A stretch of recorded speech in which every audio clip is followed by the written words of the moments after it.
Chapter 684. Jiang Zhao could not stand a woman like Zhou Li. Even if a woman wanted to paint her nails and flirt, there should be a time and place. It was early in the morning, and the location was at the dining table. But it was enough that he could tolerate these things. But what he could not tolerate was Zhou Li's disdain. The Jiang family had been strict since young. They never advocated extravagance and waste, and the Qin family was the same. They never thought that plain porridge and side dishes were coarse vegetables and bland rice. She even wanted Si Moon restaurant to deliver breakfast. Fine, fine. Everyone's requirements and standards were different. He did not insist. What was Yi Er? Be a nanny and sleep with him? He had never thought of having Yi Er be a nanny. The auntie at home was only in charge of the housework during the day because he did not go home for lunch. In the past, it was the auntie who cooked for his father-in-law. When he was at home at night, he naturally did not want to eat the auntie's cooking. But if Yi Er was unwilling, he would not force her. Be a nanny and sleep with him. Didn't she feel how harsh her words were? What did Yi Er become? Sleep with him. Was Yi Er a prostitute? Yi Er hugged Jiang Zhao and stroked his heaving chest. She shook her head and looked at him. Ah Zhao, don't be angry. I didn't take it seriously. I took it seriously. After Jiang Zhao pushed Yi Er away, he also pushed the chair away and went upstairs to change his clothes. Yi Er watched as Jiang Zhao disappeared around the corner of the stairs. Zhou Li, what are you doing? Yi Er could not call Zhou Li mom in front of her. She already had a psychological barrier. In front of Jiang Zhao, she could still call her my mom, my mom. But looking at Zhou Li, she felt more like an old mother waiting on her. Her daughter. Yi Er, Jiang Zhao asked me to leave. Zhou Li walked shakily to Yi Er's side. She tugged on the apron that Yi Er was still wearing. When she heard Jiang Zhao tell her to get lost, her legs trembled. She didn't dare to leave. She didn't want to leave. She was afraid that she would meet Zhou Yan as soon as she went out. No one dared to come to Jiang Zhao's house to take her away. She couldn't leave this protective umbrella. All right, I'll look for a house for you during the day. Yi Er took a towel from the kitchen and wiped the porridge off the table. Then she went to the balcony to get a cloth to clean up the porridge. Zhou Li was afraid of brushing her own feet, so she took a few steps back and said fearfully, Yi Er, I'm not leaving. I want to stay with you guys. How are Jiang Zhao and I going to live with you if you live with us like this? Zhou Li looked at Yi Er's indifference and felt her heart clench. In the past, Yi Er always hoped that the family could be together, but now she wanted to chase her away. As for Yi Er, the blood relationship between mother and daughter could not be severed. No matter how detestable other people thought Zhou Li was, it could not change the fact that Zhou Li was her mother. There was a feeling that was hard to understand called empathy. But at this moment, she could feel Zhengling's pain. She also responded to her mother. At that time, Zhengling cried and said, Yi Er, do you know? I hate her to death. How can I have such a mother? I wanted to kill her several times, but... Yi Er lowered her head and wiped the floor. She gritted her teeth and thought angrily, how can I have such a mother? Yi Er, don't let mommy leave. Mommy has nowhere to go. Zhou Yan, I know you're afraid of hardship. I'll find you a neighborhood with a good environment and hire a cleaner for you. I can still take care of you now. Don't worry, I'll try my best to not let you suffer. But something like last night's shopping spree, I won't let it happen again. Yi Er raised her head and looked resolutely at Zhou Li, who had been standing far away from her. She threw the rag on the floor and stood up. Her hands were a little dirty and wet, so she wiped them on her apron and said seriously, ever since the Yun family fell, I've always split my money into two. Sometimes, I wish I could split it into 3 or 4. You can say that I'm useless and can't enjoy life, but I've never spent Jiang Zhao's money like that before. Whether he has money or not is one thing. So what if he has money? No one's money comes from nothing. Every penny he earns is hard work. If I can bear the family expenses, I won't have any objections if you want to buy those luxury items. But my dance studio has only been open for a few months. It's not like you don't know that. Do the math yourself. Last night, you alone spent more than 3 million yuan. Do you know how big of a sum 3 million yuan is? Do you need to buy so many clothes that cost 2 to 300,000 each? Do you think Jiang Zhao is a sucker? I can't buy more than 3 million worth of clothes and cosmetics in a year. If I had known earlier, I wouldn't have let Jiang Zhao shop last night. If I had only wanted to go with you, I wouldn't have bought those clothes for you. Zhou Li said anxiously, Mommy won't buy them in the future. I won't buy them, okay? I couldn't hold it in. I'll change in the future, okay? Tell Jiang Zhao that I won't do it again. Yi Er brushed away Zhou Li's hand that was tugging on her apron. Jiang Zhao doesn't care about your spending. I'm the one who cares about money. Your lifestyle and habits don't match his. If you live together, this kind of thing will definitely happen again. Don't you think what you said just now was unpleasant? What do you take me for? That's what Jiang Zhao cares about. Do you know that? Yi Er, I just don't want you to have a hard time. My breakfast is. Upon hearing Zhou Li's pitiful tone, Yi Er recalled the day her father was hospitalized. She sneered, Your breakfast is all sent by Haiyue restaurant, right? In the past, at the Yun family, it was specially prepared by a Guangdong chef every day, right? That's how my father and Yuan Shicheng treat you well, but that's not how Jiang Zhao and I live. He and I both like the way we live now, but you look down on it. If you really have a problem with breakfast, can't you tell me in private? Don't you know that I made breakfast? Jiang Zhao is treating me well now, so he's angry at you. Have you ever thought about what would happen if he doesn't treat me well and you ruined your own daughter's breakfast in front of your son-in-law? And is this kind of breakfast really that unbearable? Dad, Xijie, and the rest all said it was very good. Yi Er's voice became a little hazy with uncertainty. After hearing Zhou Li's words, she couldn't help but wonder if her family's praise of her cooking was false. What about Jiang Zhao? Could it be the same?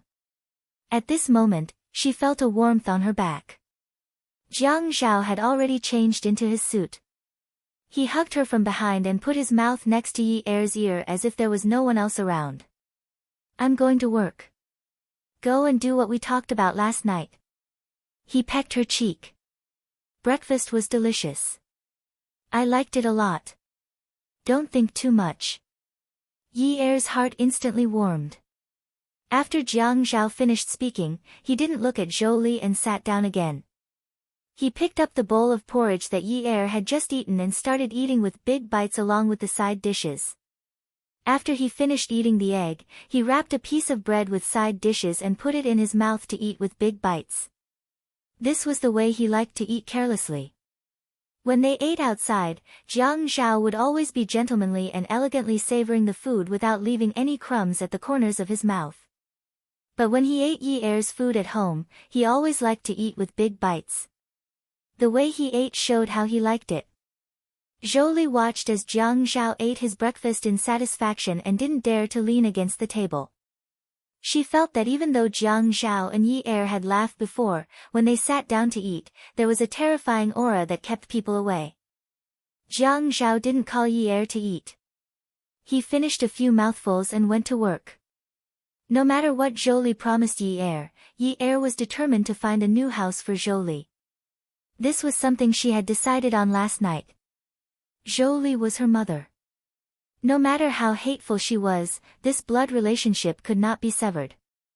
It was impossible to sever it. Jiang Zhao said that they had an obligation to support her. In fact, he was already very kind. What Zhou Li and Yuan Shicheng did almost caused Jiang Zhao to never be able to recover. If Zhou Li had the slightest bit of conscience, she would have come to inform her. But she didn't. She couldn't ignore it. She couldn't force Jiang Zhao to live under the same roof as someone who wanted to harm her.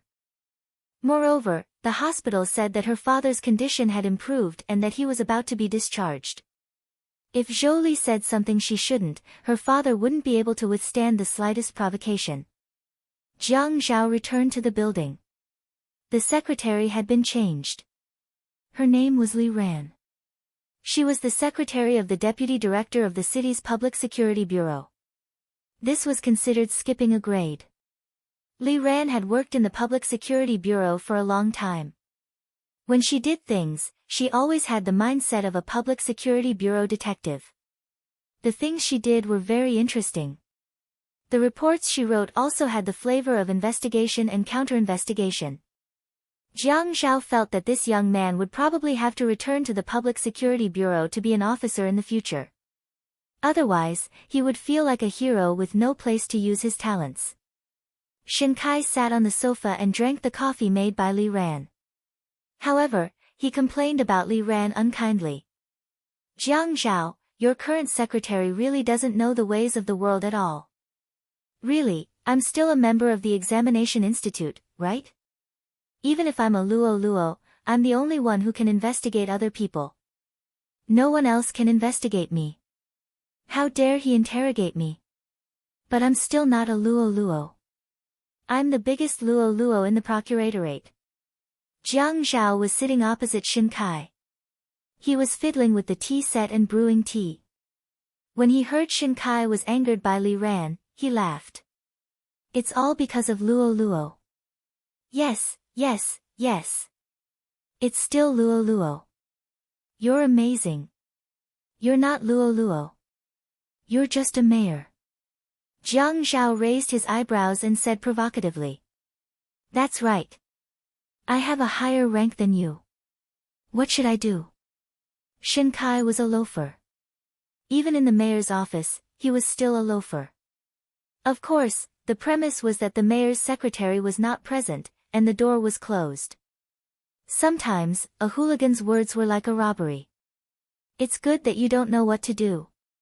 Since you have a higher rank, then why don't you do something? What's in it for me? No matter if it was Jiang Zhao, Zhuang Yichen, or Shin Kai, or anyone else in this circle, they would not forget to add on. What's in it for me? No one is willing to help others if there is no equivalent exchange of benefits. This is the unspoken rule in this circle. Of course. I don't think I'm such an unscrupulous person. The smile on Jiang Zhao's face and eyebrows was faintly discernible. Let's talk about the benefits first. Robber. Huh. You're a hooligan. What qualifications do you have to call me a robber? Fine. I received a report from the front line. Ouyang Sheng had used his personal connections to approve a 200 million loan to Ouyang Sheng. What do you think of this condition? Jiang Zhao laughed. You have no conscience. Everyone knows you like Ouyang Yan. Shin Kai slanted his lips and gave a mischievous smile. Didn't you like her too? What did the movie say? Who hasn't liked two scumbags in their lifetime? Pfft. Jiang Zhao laughed and spat. If there's a scumbag, it's you. Haicheng's #1 hooligan. You have the nerve to call others scumbags. Jiang Zhao felt that although Shin Kai looked like a simple-minded hooligan, he was actually very clear about his own interests. When it came to women, it was true that he liked them, but he would put his own interests first. It seemed that he had never given up his own interests for the Ouyang Yan. If such a man was placed in ancient times, he would be the material of an emperor, right? He was heartless. But to say that Shin Kai was heartless, Jiang Zhao shook his head. What Shin Kai said next must have something to do with the Shin family. Sure enough, Shin Kai drank his coffee and leaned back. I heard that Grandfather Qin recently found a family for Feiyu.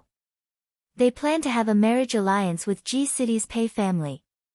Is that right? That's fast news. They've only been talking about this for a few days. Since the Qin family and the Pei family are going to be in-laws, things are easier to talk about. Oh. Yesterday, Shin Xian was playing in Ji City and beat up the young master of the Pei family. Sigh, In Haicheng, the Shen family is also one of the top families. Shen Kai was annoyed. He wanted to light a cigarette, but after thinking about it, he gave up. Jiang Zhao nodded. Indeed, the Shen family was definitely one of the top families in Haicheng. Shen Xian, this girl, had become more and more troublesome in the past 2 years. She had the title of Haicheng's #1 beauty, but she didn't look like a well-bred young lady at all. No wonder a hooligan like Shen Kai was frowning so much.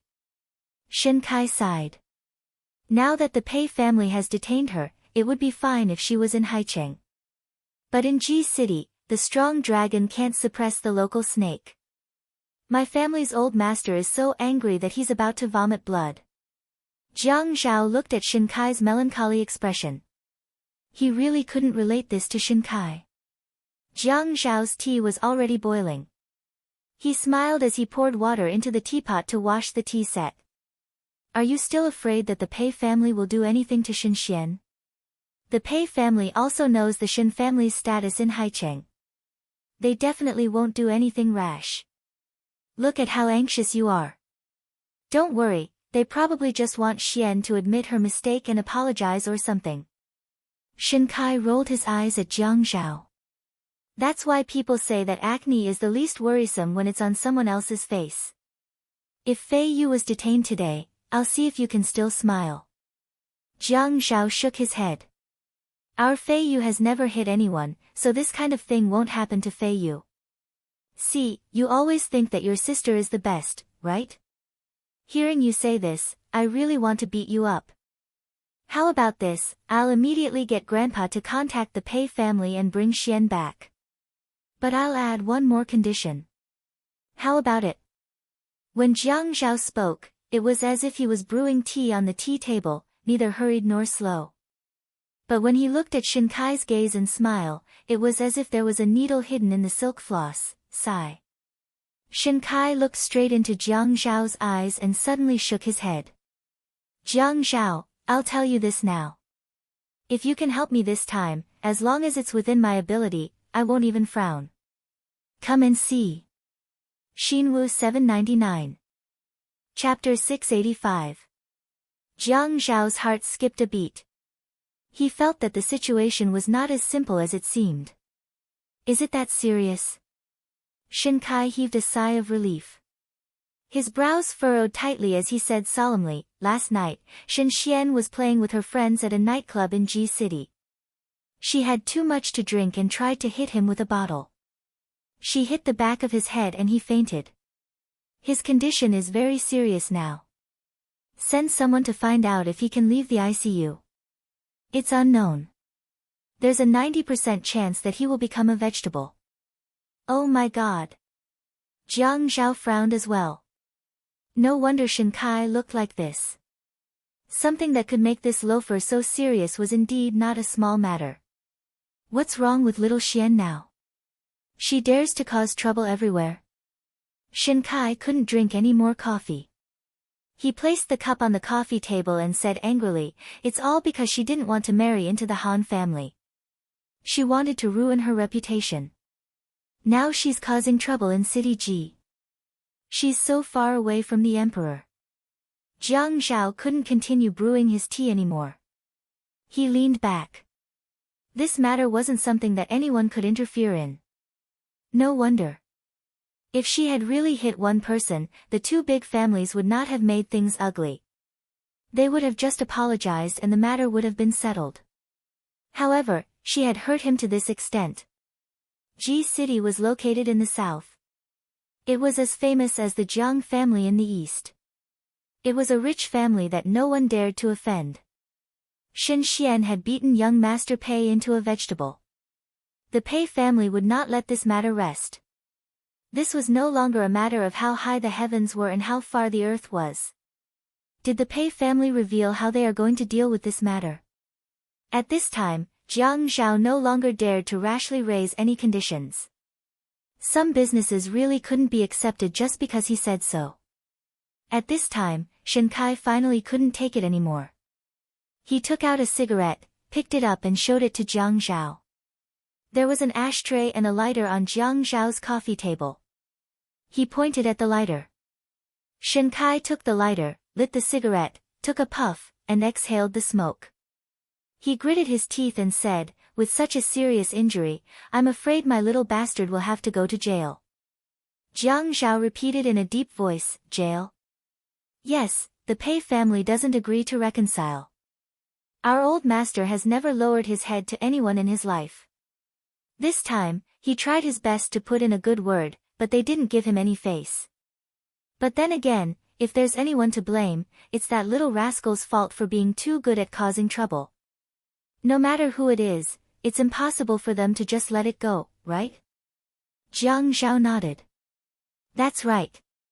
No matter who it is, they won't just let it go. Even if my grandfather comes forward, he might not be able to, Shin Kai said. Now, we really need Grandpa Qin to be the peacemaker. After all, the Qin and Pei families intend to form a marriage alliance. Grandpa Qin said that no matter the cost, we can't let the little rascal go to jail. This isn't a matter of reputation. You know that we all have a hard life. We all have men as the boss, and the youngest is a girl. Jiang Zhao teased, are you saying that Grandpa Shin is biased? That's not it. I naturally dote on that little rascal as well. Although I'm angry at her for this matter, it's already happened. What else can we do? Also, the incident at the nightclub can't be blamed entirely on that little rascal. Everyone should be at fault at the start. Sigh, the more I talk about this, the more I feel like I'm trying to make excuses for that girl. Sigh, let's not talk about it. You won't understand how I feel. Why wouldn't I understand? Who doesn't protect their children? Who doesn't want to defend their children when something happens to them? No one is a saint, isn't that right? How can my grandfather be the peacemaker? Shin Kai didn't speak for a long time until he finished his cigarette. You know that Shin Xian has an engagement with the Han family. It's not very good for us to take the initiative to break off the engagement. I want Grandpa Qin to come forward and mediate the situation. Now that Xian is in trouble, isn't it better to have the Han family to back her up? Breaking off the engagement at this juncture. Jiang Zhao had just finished speaking when he saw Shin Kai's eyes turn red for the first time. Shin Kai raised his head and looked. He looked up. He calmed himself down and looked at Jiang Zhao again. Old master means that as long as that little rascal doesn't go to jail, we'll think of a solution in the future. There's a 90% chance that Boss Pei will be in a vegetative state now, but, Shin Kai pressed the cigarette in his hand heavily into the ashtray and rolled it repeatedly with unusual force. A little cigarette but was enough to make his joints turn white. His hand and lips were trembling, but he didn't look at Jiang Zhao. Old master said to negotiate with the Pei family for that little rascal to marry over. Even if Boss Pei is in a vegetative state for the rest of his life, the little rascal will take care of him for the rest of his life and give him 100 billion dowry. Jiang Zhao was shocked by Shin Kai's words. Shin Kai continued, the Pei family is in a fit of anger now. Old master is worried that they won't agree to a reconciliation even if that's the case. He's so anxious that he can't get out of bed. So, he sent me to talk to Grandpa Qin.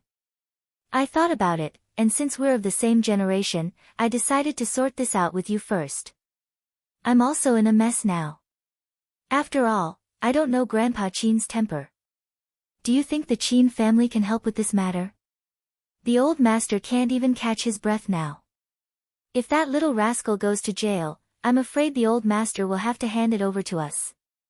You know, my uncles and my father have 2 or 3 children in our family. Unfortunately, Shin Xian is the only one left. The old master can't bear to. Shin Kai's sincerity was hard to come by. This touched Jiang Zhao very much. He gritted his teeth as he called Shin Kai a little rascal. But the emotion and tone of his voice were all love that he wished he could protect under his wings. Shin Kai was right. Acne on other people's faces was the least worrisome. If this matter happened to Feiyu, it would worry the family to death. Grandfather would definitely be so angry that he couldn't get out of bed. I'll discuss it with grandfather. I really don't dare to ask for your benefits now. I'll give you an answer tonight. Hearing Jiang Zhao's words, Shen Kai pushed his luck. Let's do it in the afternoon. Don't do it tonight. You wait until night. How can my days pass by so quickly? Okay. I'll call my grandfather immediately. But I can't promise you anything. I can only do my best. Shen Kai stared at Jiang Zhao and slowly said solemnly, Jiang Zhao, if the Qin family can help resolve my sister's matter, Shen Kai will treat you as a real brother. If you need my help in the future, don't hesitate to tell me. I, Shen Kai, will not hesitate. Jiang Zhao was stunned. Then he slapped his thigh and said straightforwardly, okay. Yi Er's efficiency in finding a house was due to the fact that she had commissioned an agent. She had stated her requirements. Exquisite renovations, 40 to 60 square meters, 1 or 2 rooms were fine. Zhou Li complained that the apartment was too small. Yi Er was furious. Madame Zhou, an exquisitely renovated 40 square meter elevator apartment would cost 2,000 yuan in Haicheng. 60 square meter apartment would cost nearly 3,200 yuan. What more do you want? You live in such a big house. Can't you even let me stay in one? Yi Er controlled her temper. The more Zhou Li acted like this, the more she felt that renting a house was the right thing to do. If she lived with Jiang Zhao like this, Jiang Zhao would definitely be so disgusted that he wouldn't want to go home. The house I rented for you isn't bad. You can have whatever you want. It has furniture and appliances. The renovations aren't bad either. The houses I found for you are all renovated by landlords for you to live in. Others have lived in those houses before. You allow your father to live in 9th mansion, but you don't allow me to live there. Ha, didn't you say that you wanted Si Jia and I would live with Dad? Isn't it natural for Dad to live with me? Then do you want Si Jia now? You can take care of Si Jia. You'll be responsible for his living expenses, school fees, and transportation. Zhou Li was immediately dumbfounded. I think I'll live alone. I don't have the ability to take care of Si Jie. Yi Er resisted the urge to scold her and turned to follow the agent. In the morning, Zhou Li's housing problem was quickly solved and she hired a cleaner to clean the house. Zhou Li was penniless. She lowered her head and said, Yi Er, Mom doesn't have money with her. Yi Er went to the rental house to get some cash. She knew that Zhou Li was a spendthrift. She had about 3,000 yuan left in her bag and gave it all to Zhou Li. Although the rent here is expensive, the surroundings are complete. There's a big supermarket at the intersection. You can buy some groceries to cook at home every day. Don't eat out all the time. It's expensive and unhygienic. I'll give you 3,000 yuan for living expenses every month. You can spend it sparingly. Zhou Li looked up in shock. 3,000 yuan. How can 3,000 yuan be enough? God! How am I supposed to live on 3,000 yuan? Yi Er really felt like crying. She hadn't called her mom for a long time.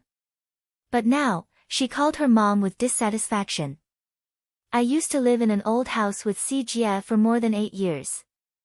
We only spent about 600 yuan a month on groceries. And I spent so much because I had to give Si Jia more food every week when he came back. I usually buy 50 yuan worth of groceries and put them in the fridge for a week. Now, I'm letting you live in an apartment with an elevator. I'll pay for the rent and utilities. 3,000 yuan a month. How is that not enough? Yi Er, you're married to Jiang Zhao. Jiang Zhao lives in such a big house and is so rich. Why don't you ask him for more? 3,000 yuan isn't even enough to book a monthly card at the beauty salon, okay? Yi Er clenched her fists and held back her anger. She sneered and said, Ms. Zhou, Jiang Zhao is an idiot. That's why he married me.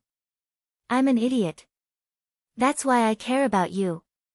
Then she turned around and left. Zhou Li heard Yi Er's voice getting farther and farther away. 3,000 yuan a month. Take it or leave it. If you don't want it, I won't send you any money next month. You have to figure it out yourself. Awesome novel. Shinwoo 799. Chapter 686. Zhou chased after Yi-er anxiously. Yi-er, don't treat mom like this. After Yi-er was pulled, she turned around and sighed with her shoulders slumped. You also said that you're my mother. If it weren't for this gauze on your face, who would say that you look like my mother? You look just a few years older than me. Sometimes, I really want to say some hurtful words to you, but I can't. I hate that I've inherited Dad's genes in my blood. If only I had inherited your cold-blooded and heartless genes. Zhou slowly let go of Yi-er's hand. Yi-er, you said that mom is cold-blooded? Isn't that so? Yi-er pursed his lips. Other than Yuan Shichang, who do you have feelings for? My father. You don't, right? Me? You don't either. If you have feelings for Sijie, why are you saying that you don't want him anymore? You're afraid that he'll drag you down, right? Other than your own comfort, who else have you thought about? Do you think that it's only right that Yuan Shichang protect you? Do you think that he should protect you since you've been with him for so many years? Mom, putting aside the matter of Jiang Zhao and Yuan Shichang, I think that Yuan Shichang is more humane than you. Really, at least in that situation, he didn't drag you down with him. He clearly knew that if he did, you would become his accomplice. As long as you helped him get a lighter sentence, he would have given you a lighter sentence. Gently, but he didn't do it, but you touch. But tell me honestly, have you ever been touched? Have you ever been touched from the bottom of your heart? Yi-er left with a hint of disdain. Zhou returned to her room with the 3,000 yuan that Yi-er had given her. She suddenly didn't know what to do. Whether it was with Yun Hongwei or Yuan Shichang, she had never been so tight on money as she was now. What could she do with 3,000 yuan? Yi-er said that she used to spend 600 yuan on groceries in the past, and that was only when Yuan Shichang was at home on weekends. And when she went out to eat with Yuan Shichang, she had to eat a steak that cost 2,000 yuan each, a cocktail made by a high-class bartender cost 700 to 800 yuan, not to mention an expensive glass of red wine, booking the entire theater for a movie. Yi-er said that her clothes and cosmetics cost less than 3 million yuan a year. However, if one day she wanted to shop, not to mention 3 million, if she bought jewelry, it would be more than 10 million. Yuan Shichang always said that he would buy her all the stars. As long as someone was willing to sell her, only the best things in the world were worthy of her. Yun Hongwei had also said this before. Touching the gauze on his face, how should he go on in the future? Jiang Zhao told Qin Rongfang about the Shen family over the phone. Originally, he planned to go back to the house to talk about it in detail at noon, but Qin Rongfang said that it was not good to go home during working hours, so he went to the building to find him. When Shen Kai heard that Qin Rongfang was coming over, he did not leave and kept waiting. Qin Rongfang was led into Jiang Zhao's office by Li Ran. Shen Kai bowed to Qin Rongfang politely. Grandpa Qin, sorry to disturb you. Qin Rongfang patted Shen Kai's shoulder. Kai Zi, this child is getting more and more pleasing to the eye, ha. Grandpa Qin, you're too kind. You've grown up. Ha, this kid has a sense of humor. I like him. Li Ran asked Qin Rongfang what kind of tea he would like to drink, and Qin Rongfang said that Jiang Zhao knows how to brew tea. Shen Kai said unhappily. Li Ran, why didn't you check the household register? Li Ran. Li Ran looked at his watch and did not beat around the bush. Mr. Shen, the office in the building closes at 11:30 p.m.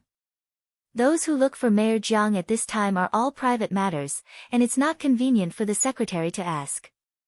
Jiang Zhao and Qin Rongfang both burst into laughter. Shen Kai was not in a good mood, but he only scolded him. Idiot. After the three of them sat down, Qin Rongfang went straight to the point. Kai Zi, that brat Xian really beat Boss Pei until he is in a vegetative state. Why didn't I hear old Pei mention this? It should be because everyone is rushing to the hospital. How can they be in the mood to talk about it? Shen Kai actually understood why the Pei family wanted to detain Qin Rongfang. He just wanted to minimize the harm to his sister. Now that Qin Rongfang was so concerned about it, he told him the whole story. Qin Rongfang reached out to pinch the skin between his brows and rubbed it. His snow-white brows were furrowed. Although our Qin family doesn't have much business dealings with your Shen family, old Shen and I have never stopped seeing each other.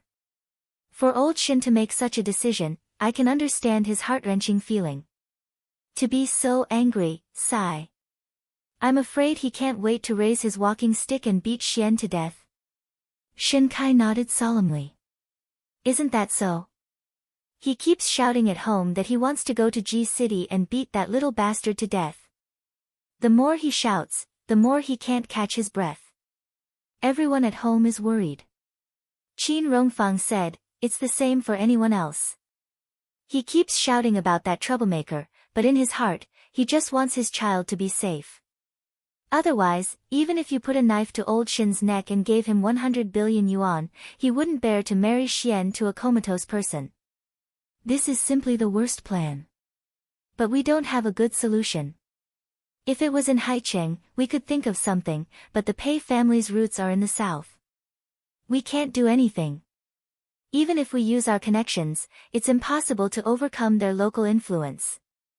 Grandpa Qin knows that the Pei family's influence is similar to the Jiang family in the east.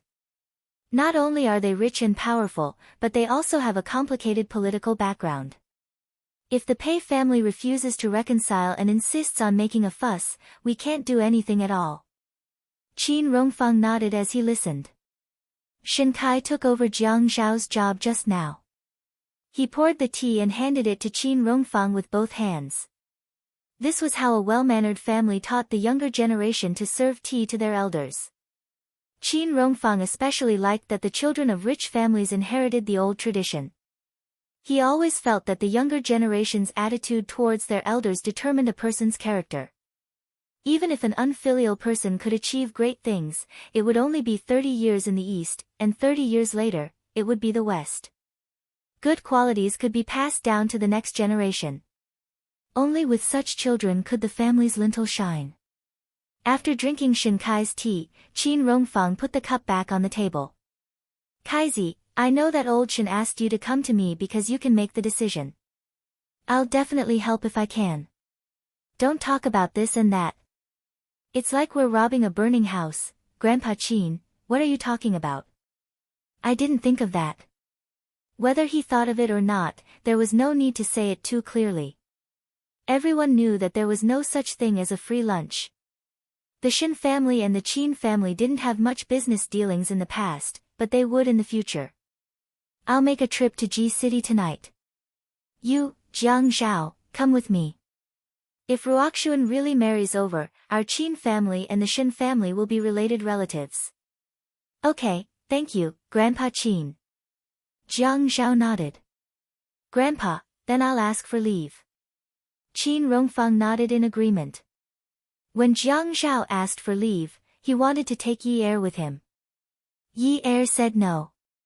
Dad is still in the hospital. Yunyi, let's hire 2 more nurses to take care of him for 2 days. Can't you go with me for 2 days? I'm going to G City with Grandpa this time. It's a tricky situation. Are you just going to watch your husband fight with others alone without anyone to take care of him? Jiang Zhao's tone was really pitiful.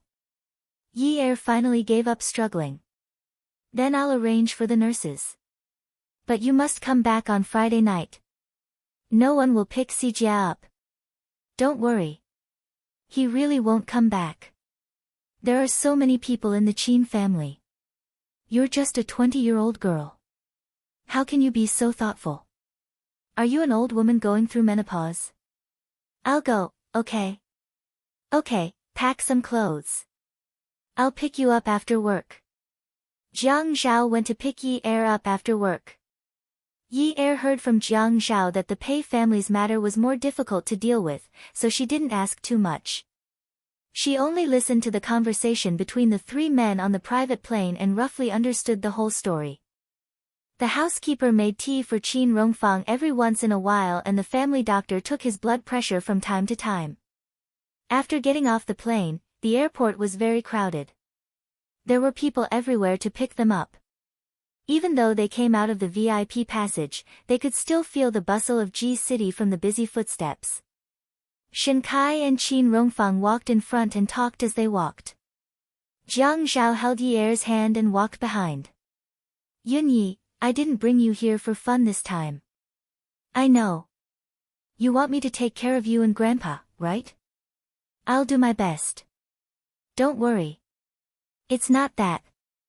Jiang Zhao brought Yi Er's hand to his lips and kissed it. Yun Yi, I wanted to bring you here to take a look at the negotiations between the big families. You might have a sense of superiority when you're in Haicheng. The Qin family's power, the Jiang family's power in the east, and my status will form a sense of superiority in your heart. But you have to remember that in this world, there will always be people who are better than you. You have to leave yourself some leeway when you do things. Shen Xian caused trouble this time, and the Shen family sacrificed at least half of their power to ensure her safety. Yi Er couldn't help but feel apprehensive. However, Jiang Zhao continued, if sacrificing half of the empire can protect her, then that's still fine. But you will see in a moment. For some clans, even if you offer up half of the empire, they might not even care about it. That's because they have their own powerful kingdoms. Perhaps even if grandfather were to personally make a move today and do his best, he might not succeed. So Yun Yi, now you should know why the Jiang family and the Qin family are so powerful, but they still use a mediocre education method instead of a tyrannical one, right? It's because if you walk by the river often, your shoes will inevitably get wet. Xian's mistake this time is enough for her to regret it for the rest of her life. Yi Er squeezed Jiang Zhao's hand. Her palms were sweaty. She stopped in her tracks and looked into Jiang Zhao's eyes. She said firmly, hubby, no matter what official you become in the future, I won't put on airs and offend people outside. I promise. Ha! Jiang Zhao held Yi Er's hand and brought it to his mouth again. He reached out and patted her head. I knew you were the best. Awesome novel, Songshu 566. Chapter 687. For a moment, Yi Er wanted to drown in Jiang Zhao's gaze. It was as soft as the morning sunlight with golden edges. She wanted to throw herself into his arms in public, but then she remembered her family's teachings, to be dignified and reserved. She held herself back and pouted. I'm so obedient. Is there a reward? Jiang Zhao bowed his head on Yi Er's neck and said in a hoarse voice, yes. When they arrived in City Ji, the car sent by the Pei family came to pick them up. It was a black and domineering nanny car. No sound could be seen from the outside. The driver opened the door for them politely.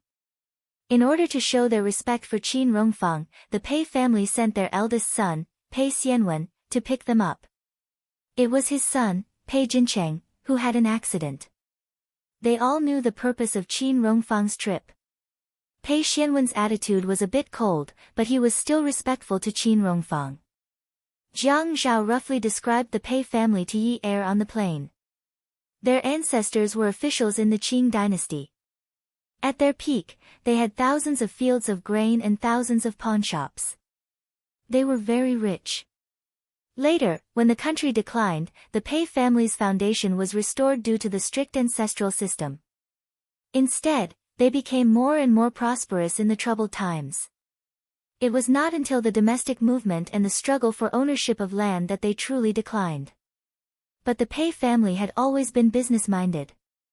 At the beginning of the domestic movement, they had been transferring their property abroad. Although a lot of it was later confiscated, it did not affect their slow rise after the private ownership of land. At that time, the ancestral house of the Pei family was very popular, but the damage was not serious. After the private ownership of land, the old master of the Pei family bought the ancestral house and renovated it. Jiang Zhao said that if he went back to Jiangzhou next time, he would take her to see Jiang Rui's snow garden. It was a large house left by the grandfather of the Wen family. It was built with various styles of villas according to the family's preferences. But Snow Garden was different from the ancestral house of the Pei family. The Pei family had a very ancient Chinese-style building. In Yi Er's mind, the ancestral house should be like the ancient yard of the Qin family. The Qin family's antique yard looked very rich at first glance. She always felt that there was a deep cultural heritage in it, as if everything was a cultural relic. But when she arrived at the ancestral house of the Pei family, she still gave it a fierce shock. Compared with the Pei family, the Qin family's facade was too low-key. There was a tall and majestic roof with a plaque hanging on the lintel. The words, Pei Residence, were written fiercely and majestically. The vermilion lacquer door looked like the ancient palace doors on TV. There was a bronze tiger ring on the door. The two stone lions at the entrance revealed their ferocious glints and were awe-inspiring. The bluestone steps went up layer by layer. After a few steps, there was a thick and wide doorsill that was about a foot high. This facade was much bigger than the Qin family's. Yi Er was startled for a moment. He felt that they weren't going to enter a mansion. Were they going to enter a prince's mansion or the imperial palace? The thick red lacquer door opened with a creak. A middle-aged man in his 40s nodded his head. His movements were slow, and he didn't seem too eager. He was just being polite, neither servile nor overbearing. Yi Er crossed the threshold and the middle-aged man said to Pei Xianwen, "Sir, old master said that he's waiting for guests in Qin Garden." Pei Xianwen said, "Prepare some snacks and tea. I'll bring them over." The middle-aged man retreated. "I'll go now." Yi Er knew that the Qin family had many rules. But seeing the way the servants of the Pei family spoke to their master, he suddenly felt that he had entered another Qin family. He felt tied up and extremely uncomfortable. Jiang Zhao didn't seem to be uncomfortable. He pulled on Yi Er's hand and asked in a low voice, "Do you know why grandfather wanted to arrange Fei Yu's marriage with the Pei family?" Yi Er didn't dare to speak too loudly, so she stretched her neck and leaned against Jiang Zhao's ear. She cupped her hands and whispered, "He's so rich." Jiang Zhao shook his head. "Grandfather loves Fei Yu dearly. Even if it's a business marriage and he has to find a suitable match, he won't sacrifice Fei Yu for money. The Qin family doesn't lack money." "Then why?" Yi Er didn't understand. Jiang Zhao smiled faintly. "The Pei family's upbringing is strict. Their children abide by the family rules. Grandfather feels that the children raised by such a family will know shame, know etiquette, respect the elders, protect the young, and not be licentious. He's afraid of marrying Fei Yu off to a hedonistic young master." "I see." It was obvious that there were many rules. With so many rules, how could they not be strict? But grandfather's painstaking efforts, Fei Yu was so young. Would she be able to understand? They walked around the winding paths, corridors, and halls. Yi Er felt that this was indeed a palace. If this house wasn't made of green bricks and tiles, but red walls and gold tiles, it would definitely be the Forbidden City. They walked around Qin Garden for nearly 20 minutes before they arrived. Fortunately, the garden was ever-changing under the lights. The fragrance of the flowers filled their nostrils and the sound of the spring water made it not lonely. Otherwise, if they walked alone for so long at night, they would definitely be scared of ghosts. They stepped through the circular arch of Qin Garden, past the flower steps, and entered the main hall. An old man stood up from the main seat. He was dressed very similar to Qin Rongfang, but he was slightly chubbier. Although his hair was as white as Qin Rongfang's, it was cut very short. There seemed to be a layer of white snow on top of his head. This person was the old master of the Pei family, Pei Li. He clasped his hands together in front of Qin Rongyan, who had just entered. There was a string of prayer beads around his palms. His eyes were smiling. "You've worked hard." Qin Rongfang also clasped his fists the moment he saw Pei Li. His eyes were also smiling. They were very familiar. "Old friend, we meet again." Qin Rongfang let go of his clasped hands. The two old men shook hands. Pei Li pulled Qin Rongfang to the main seat beside him. Old Qin, you've come a long way. Have a seat first. Then he walked back to his seat and sat down. Qin Rongfang said, I was afraid to disturb you. What are you saying? I'm old and useless. Since you're here, let's talk about health. The two of them laughed heartily. Jiang Zhao, Yi Er, and Shen Kai stood in the main hall obediently, waiting for the old man to finish speaking. Pei Li looked and fiddled with the prayer beads in his hands. He raised his hand and pointed to the guest seat. Sit, sit. Thank you, Grandfather Pei. The three of them respectfully sat down and didn't speak anymore. Pei Li glanced at Shen Kai. His pupils constricted. He looked at Jiang Zhao and Yi Er, then turned to look at Qin Rongfang. He pretended to be angry. Are you bringing your grandson and granddaughter-in-law here to show off to me? Qin Rongfang rolled his eyes at Pei Li. What's there to show off for?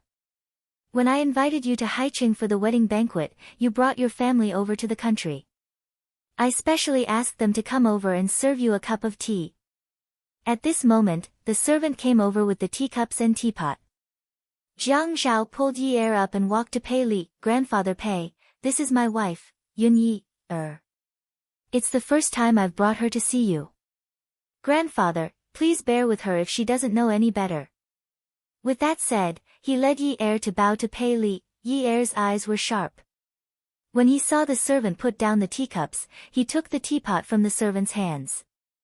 Just like in the Qin family, he filled the 2 teacups on the main seat with water.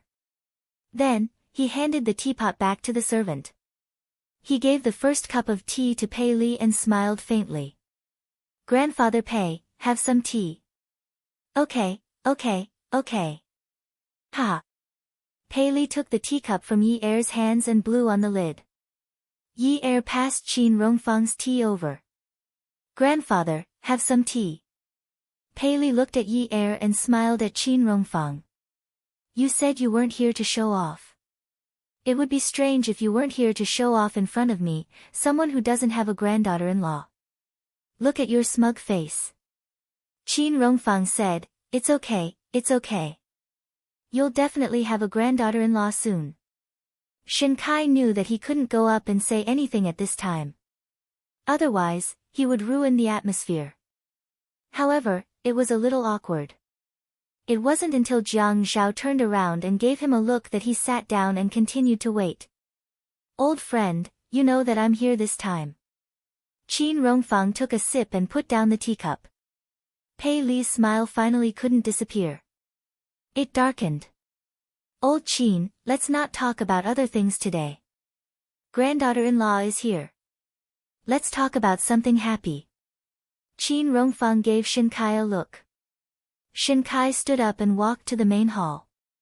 He bowed to Pei Li. Grandfather Pei, my sister didn't know how to cause trouble. Originally, my grandfather wanted to come personally to apologize, but he suddenly fell ill and couldn't come. My father is also overseas. He just received the news and is rushing over. Now, I'm the eldest brother in the family.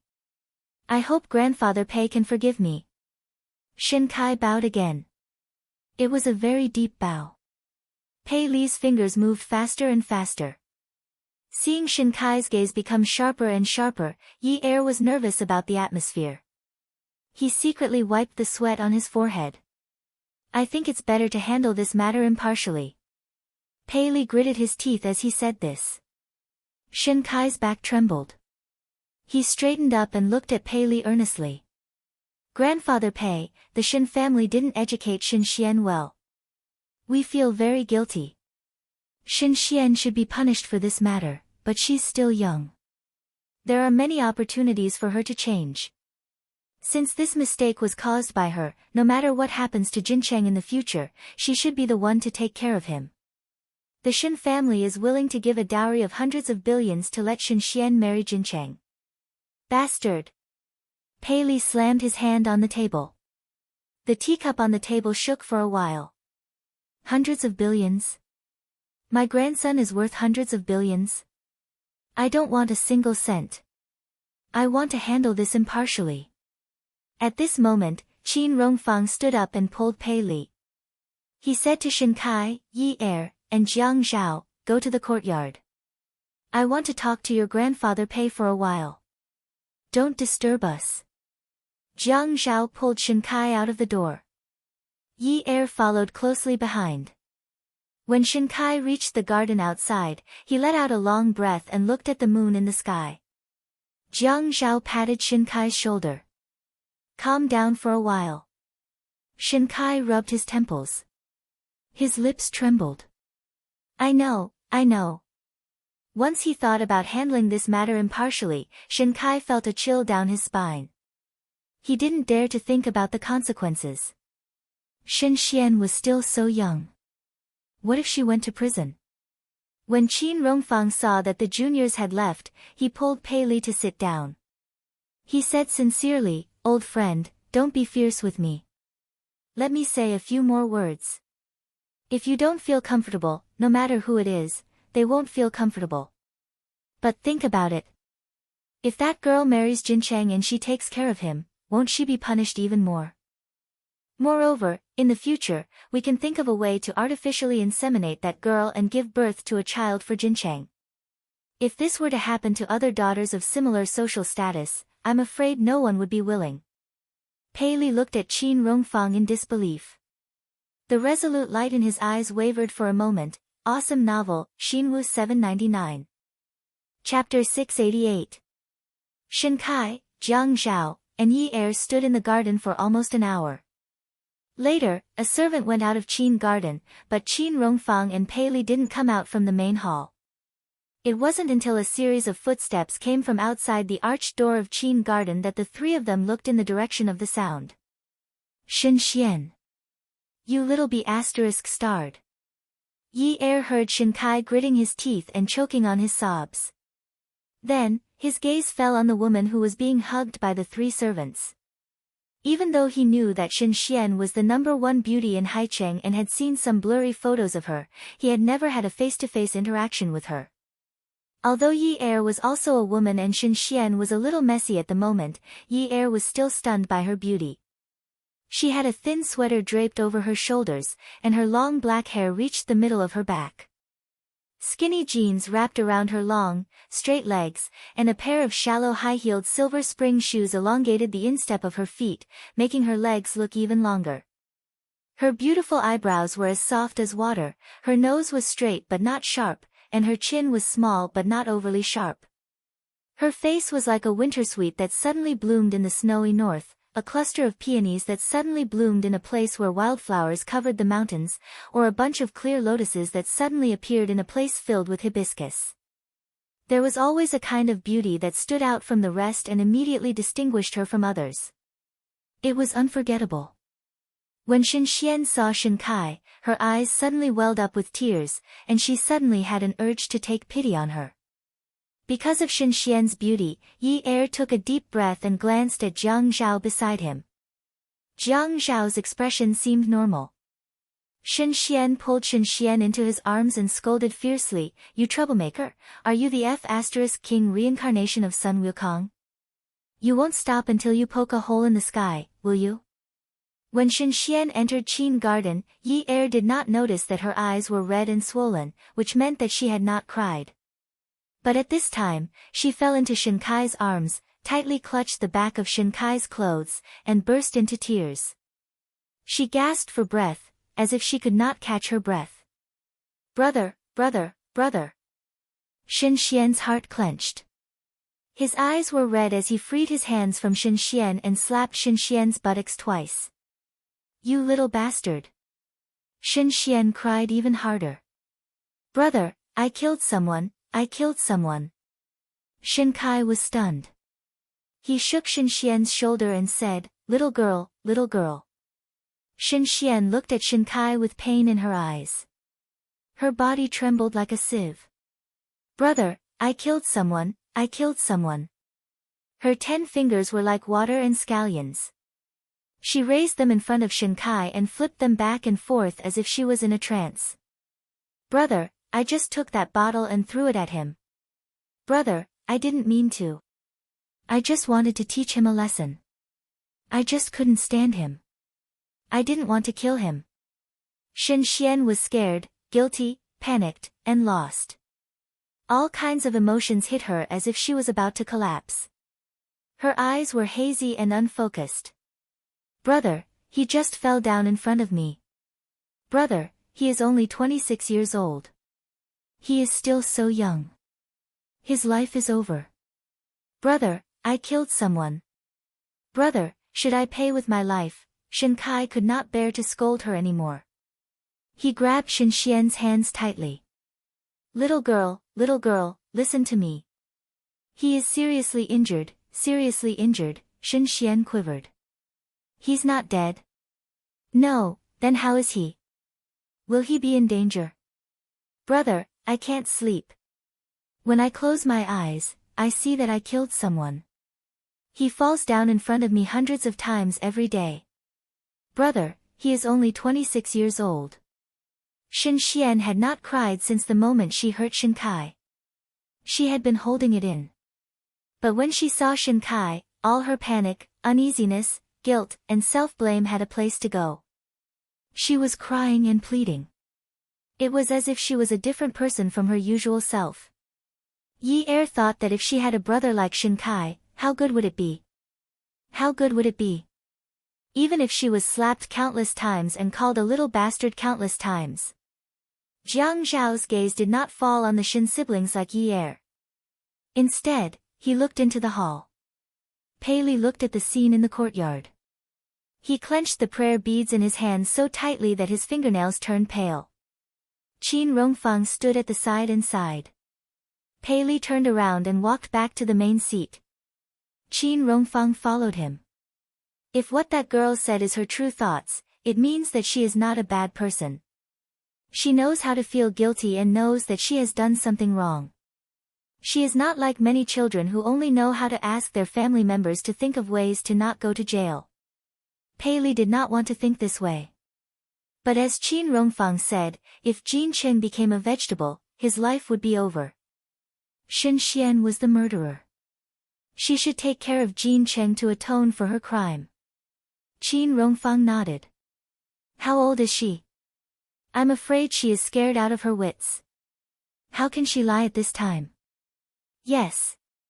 Pei Li said to the servant beside him, Shan, go and call them in.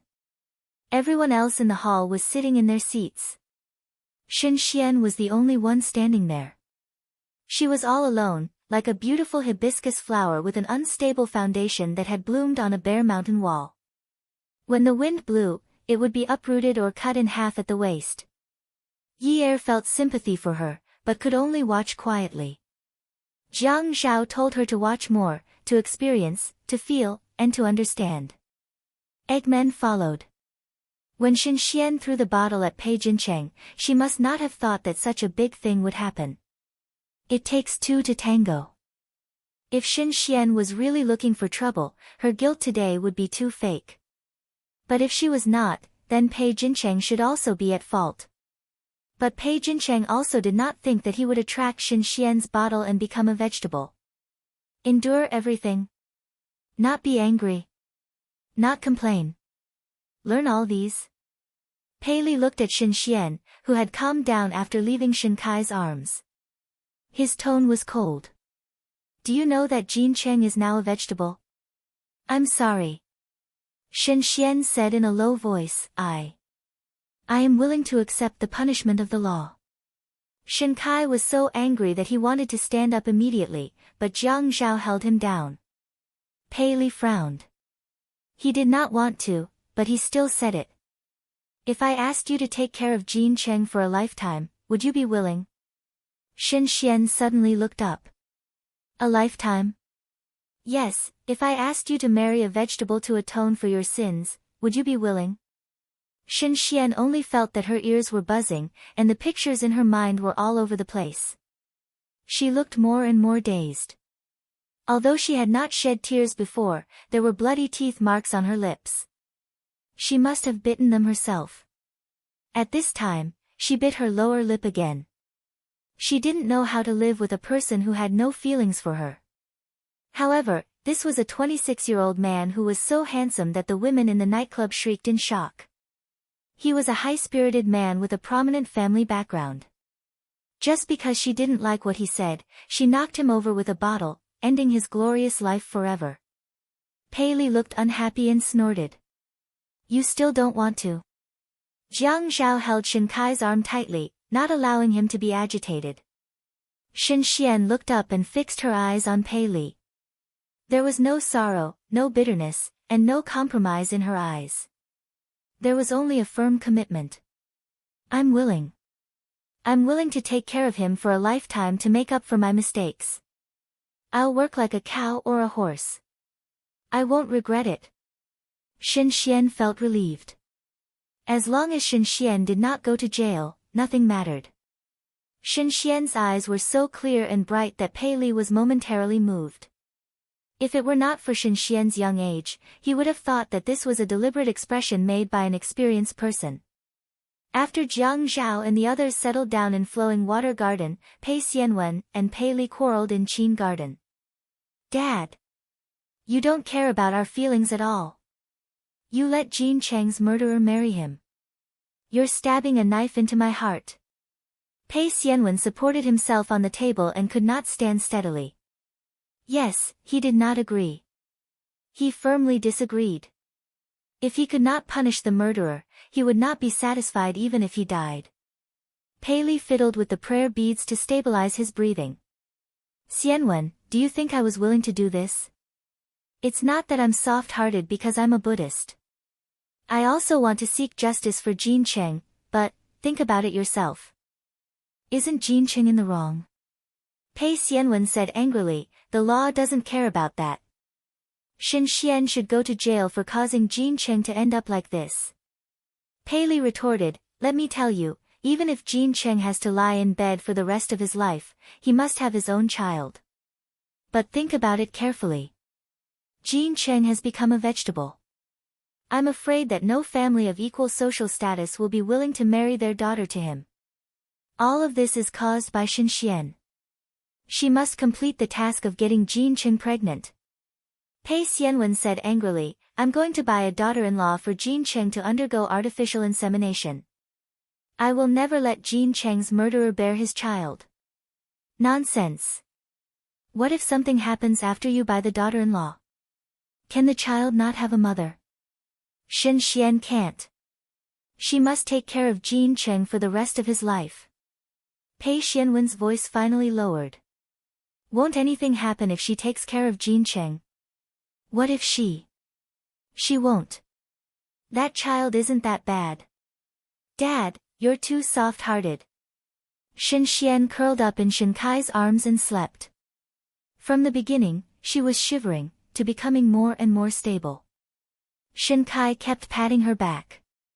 His lips were already dry, but he was still saying, it's okay, it's okay.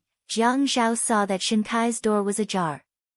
He gently knocked, then pushed the door open and went in. He sighed softly, poured a glass of water, and handed it to Shen Kai, who was lying on the bed with his sister resting on his arm. Jiang Zhao watched as Shen Kai raised his head and drank the glass of water. Then, he handed the glass back to him. If Shen Xian hadn't gotten into this situation, I wouldn't have known that you're such an anxious person. Jiang Zhao smiled bitterly. I actually hope that you'll never know that I'm such an anxious person. I only have one sister. What can I do? Shen Kai's voice was very soft.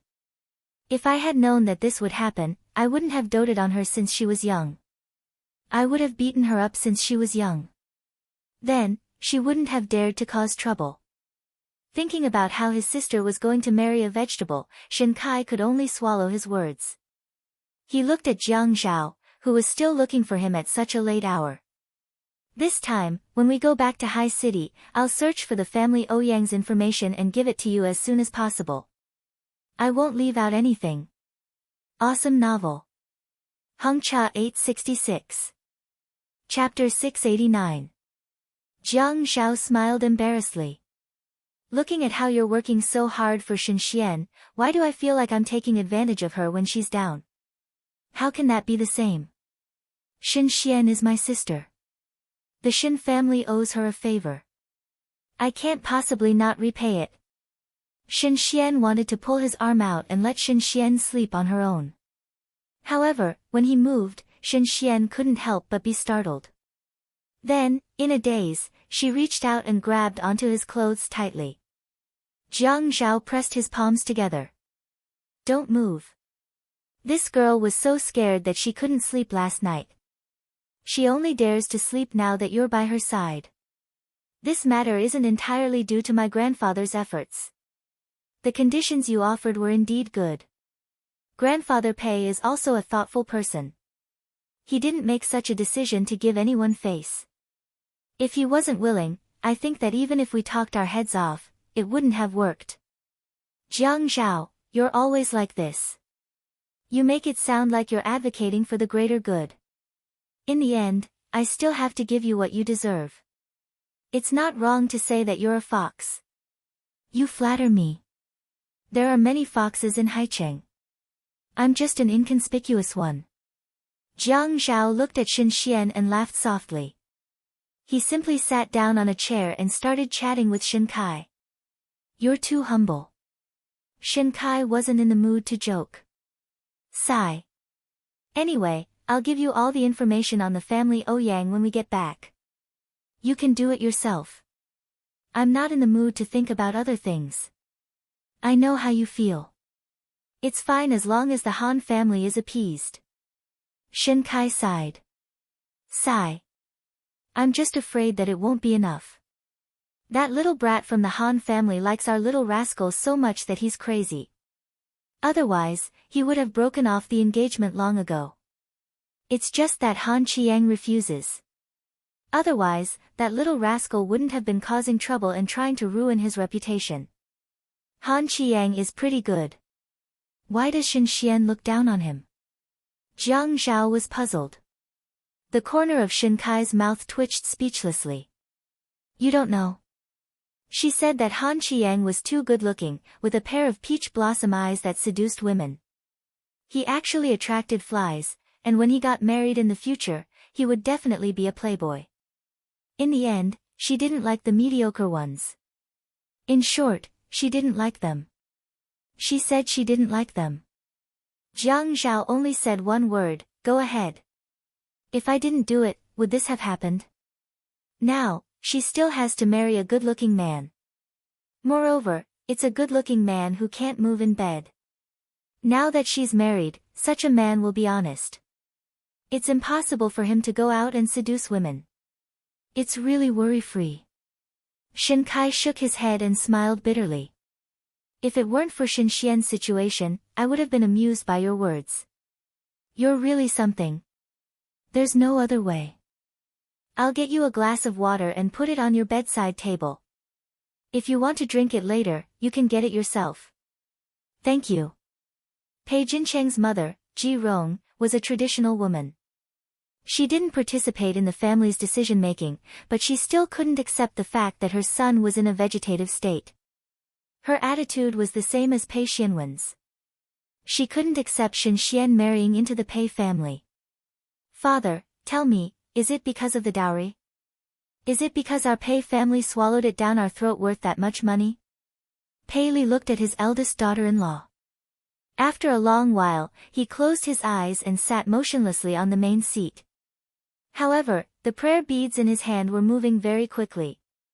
When he moved the prayer beads, they seemed to be trembling because of the speed.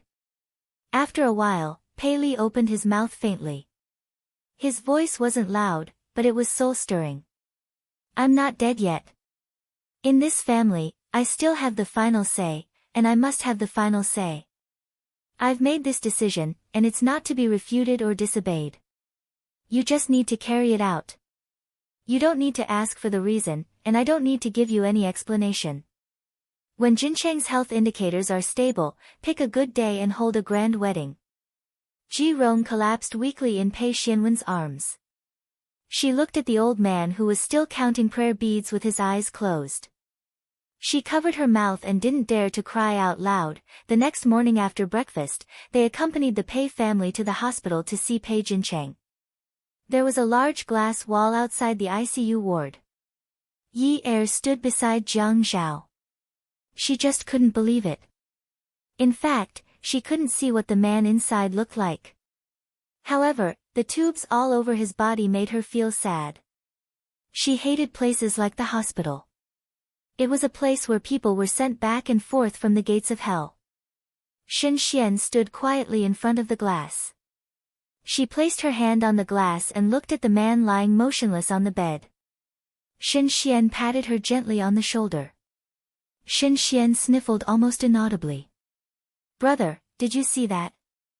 Actually, he and I don't have any deep hatred. We're not close. His originally brilliant life was ruined by my hands. Brother, I regret it very much, really. I owe him, and I can't repay him in this lifetime. I also owe the Pei family, and I can't repay them." Shen Kai's back stiffened.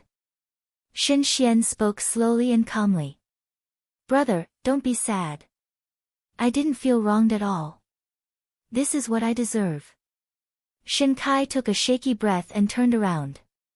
His sister's tone made him have an impulse to go crazy.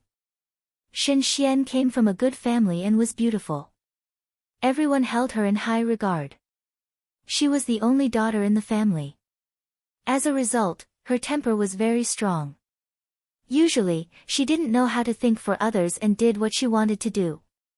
The Han family's marriage alliance was something that happened when she was young.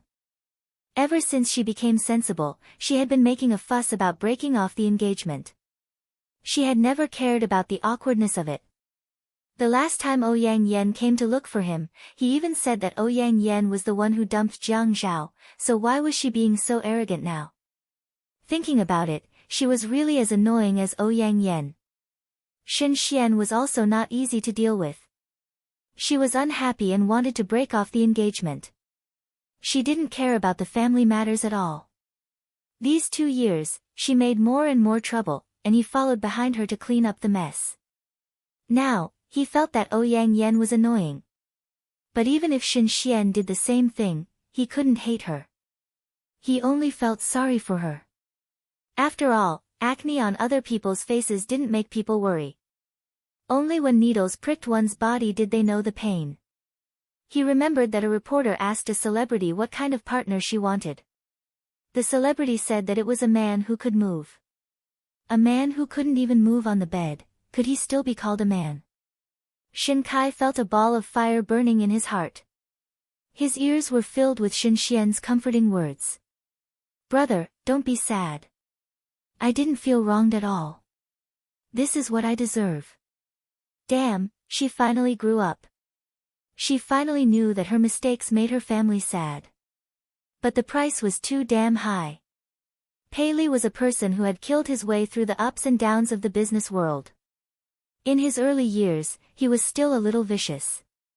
When he was 50 years old, he realized that his shortcomings were too obvious. So, he concentrated on studying Buddhism and cultivating his mind. So, after 50 years old, although his methods were not as fast and ruthless as when he was young, there was still strength in his softness. In the Qin family, Qin Rongfang had already given power to Qin Fian. He slowly handed over his own things to his grandson. It was different from the Qin family. The Pei family was like a kingdom in the south. The supreme king held great power, and his decisions on major matters were never disrupted by others. That king was Pei Li. He was slightly fat and dressed in Chinese clothes. The roots of his hair were very light, as if covered with a layer of snowflakes. He held the Buddha beads and fiddled with them gently. He looked kind and low-key. But at this time, he was staring at Shen Xian with a sharp gaze. Among the people present, only Qin Rongfang noticed his complicated gaze. Before they walked out of the hospital, Pei Li called out to Shen Xian. Shen Xian was like a child who had made a mistake. She put away her original sharpness and stood respectfully in front of Pei Li. "Although Jincheng is now in a vegetative state, from the moment you married into the Pei family, you are no longer Miss Shen of the Shen family. You are the daughter-in-law of the Pei family. Everything that originally belonged to Jincheng should be taken care of by you. This is your responsibility and obligation. Do you understand?" Shen Xian raised her head and clenched her fists tightly. She looked at the old man who was fiddling with the Buddha beads. She was afraid, but she nodded firmly. I will do my best. I hope grandfather will nurture me. If I do anything wrong, I hope grandfather will forgive me. Pei Li seemed to be satisfied. Okay. With a sound, he walked past Shen Xian and walked out. Shen Xian knew that from this moment on, her life was no longer surnamed Shen. She wanted to live for someone else. When she lowered her head, 2 drops of water fell on the floor. It was like a big splash. She raised her hand to wipe her eyes and walked out resolutely. Yi Er and Jiang Zhao returned to Haicheng. Both of them were immersed in their own work. Jiang Zhao had asked Shua how to use his connections to find a retired soldier to be Yi Er's bodyguard. He couldn't stop Yi Er from working, but safety was the most important thing. Yi Er had to work. She had to work. She couldn't always rely on Jiang Zhao. Now, her entire family was dependent on Jiang Zhao. To be honest, even if Jiang Zhao raised 20 more people, her family could still afford it. She knew that Jiang Zhao had 2 very profitable companies. This feeling was very strange. In the past, it wasn't very strong. Jiang Zhao liked to use the method of raising her to show his male chauvinism. However, after Zhou Li swiped more than 3 million yuan from her card, Yi Er was completely enraged. If Zhou Li had spent her own money, it would have been fine. However, it was all Jiang Zhao's money. Even if it was work, Yi Er still couldn't do without Jiang Zhao. She thought carefully about the business advice that Xiaoya had told her before. In the end, she told Jiang Zhao to find out if there were any talent shows. It would be best if it was a national Latin dance competition or a celebrity's national Latin dance competition. She needed a dance partner. This way, her dance studio could provide contestants and teachers. Anyway, her teachers were very qualified. They weren't just for show. If she could become famous, she could become a judge in the future. She could rely on her name to make a living. Jiang Zhao quickly found a program for her. However, it wasn't a provincial program. It was a city program. This way, the viewership ratings would only be limited to the province. However, since it was her first time in the industry, it was a very good treatment to be able to be listed on the TV station. When Yi Er was fully immersed in her work preparations, Jiang Zhao felt that Yi Er had suddenly come back to life. She wasn't dead like before. Instead, it was as if another layer of petals had bloomed. It was very dazzling. Seeing Yi Er like this, Jiang Zhao was a little touched. He then asked Qin Fian to come to his office. Fian, in another 4 months, you should invest in a program at the provincial TV station. It's the same as the Dance Forest that TV station 2 is doing now. It's not convenient for me to do it personally. I'll pay for it. Let Yunyi bring her people to participate first. Of course, the champion must be guaranteed to be Yunyi. After 2 rounds of this, she can become a judge in the future and raise her status. Brother, I realize that this method is a little similar to how Qiu Xiaoya became famous. Qin Fian sat on Jiang Zhao's desk and smiled mischievously. Why did you mention Xiaoya? There were so many ways to become famous. Only Qiu Xiaoya was allowed to use that method to become famous. Moreover, he didn't think there was a problem. Qin Fian said meaningfully, Brother, you actually know that Qiu Xiaoya is with Yichen, right? I only found out a while ago. He hid it for a long time. When I asked him, he didn't allow me to tell anyone. I don't know what he's thinking. Jiang Zhao glared at Qin Fian. I'm talking to you about serious matters now. I'm talking to you about serious matters too. Qin Fian turned sideways and looked at Jiang Zhao, who was going to get the file. He said earnestly, you have to know that sister-in-law is not Qiu Xiaoya. Qiu Xiaoya is Yichen's underground prostitute. Sister-in-law is your legitimate wife. You can't make sister-in-law the center of attention like Qiu Xiaoya. Jiang Zhao felt that Qin Fian was really pedantic. He had thought it through now. Yi Er's fame wouldn't affect him much. Why not? Yun Yi is still young. She wants to show her value. She feels that this process is very happy. I think she should take advantage of the enthusiasm now to pursue her dreams. Qin Fian's ability to add fuel to the fire was increasing day by day. And then? After she becomes famous, will you let people talk about your wife at tea parties and after meals? He snorted. Brother, you're not such a generous person. Let me tell you, when you go on those shows to dance, look at what those women are wearing. Latin, rumba, cha-cha, tango. Anyway, just look at them. When they spin in a circle, they're showing off their tights. They're even hugging your wife and spinning, lifting her up, hugging her. Qin Fian didn't see the change in Jiang Zhao's expression. His gaze became more and more uncomfortable. He continued, let me tell you, I didn't agree with sister-in-law opening this dance studio. But since she's already opened it, it doesn't matter if she's the boss. In fact, it's enough to make a little money. Don't think about making her famous. People in the arts like to say that they pursue the harmony of the soul. Just wait and see. If there's a spark between them while dancing, it'll be too late for you to cry. What nonsense are you talking about? Your sister-in-law is not that kind of woman. Don't add fuel to the fire. Jiang Zhao took the file and ignored Qin Fian. He simply sat on the sofa in the reception room and flipped through it slowly, leaving Qin Fian alone at the desk.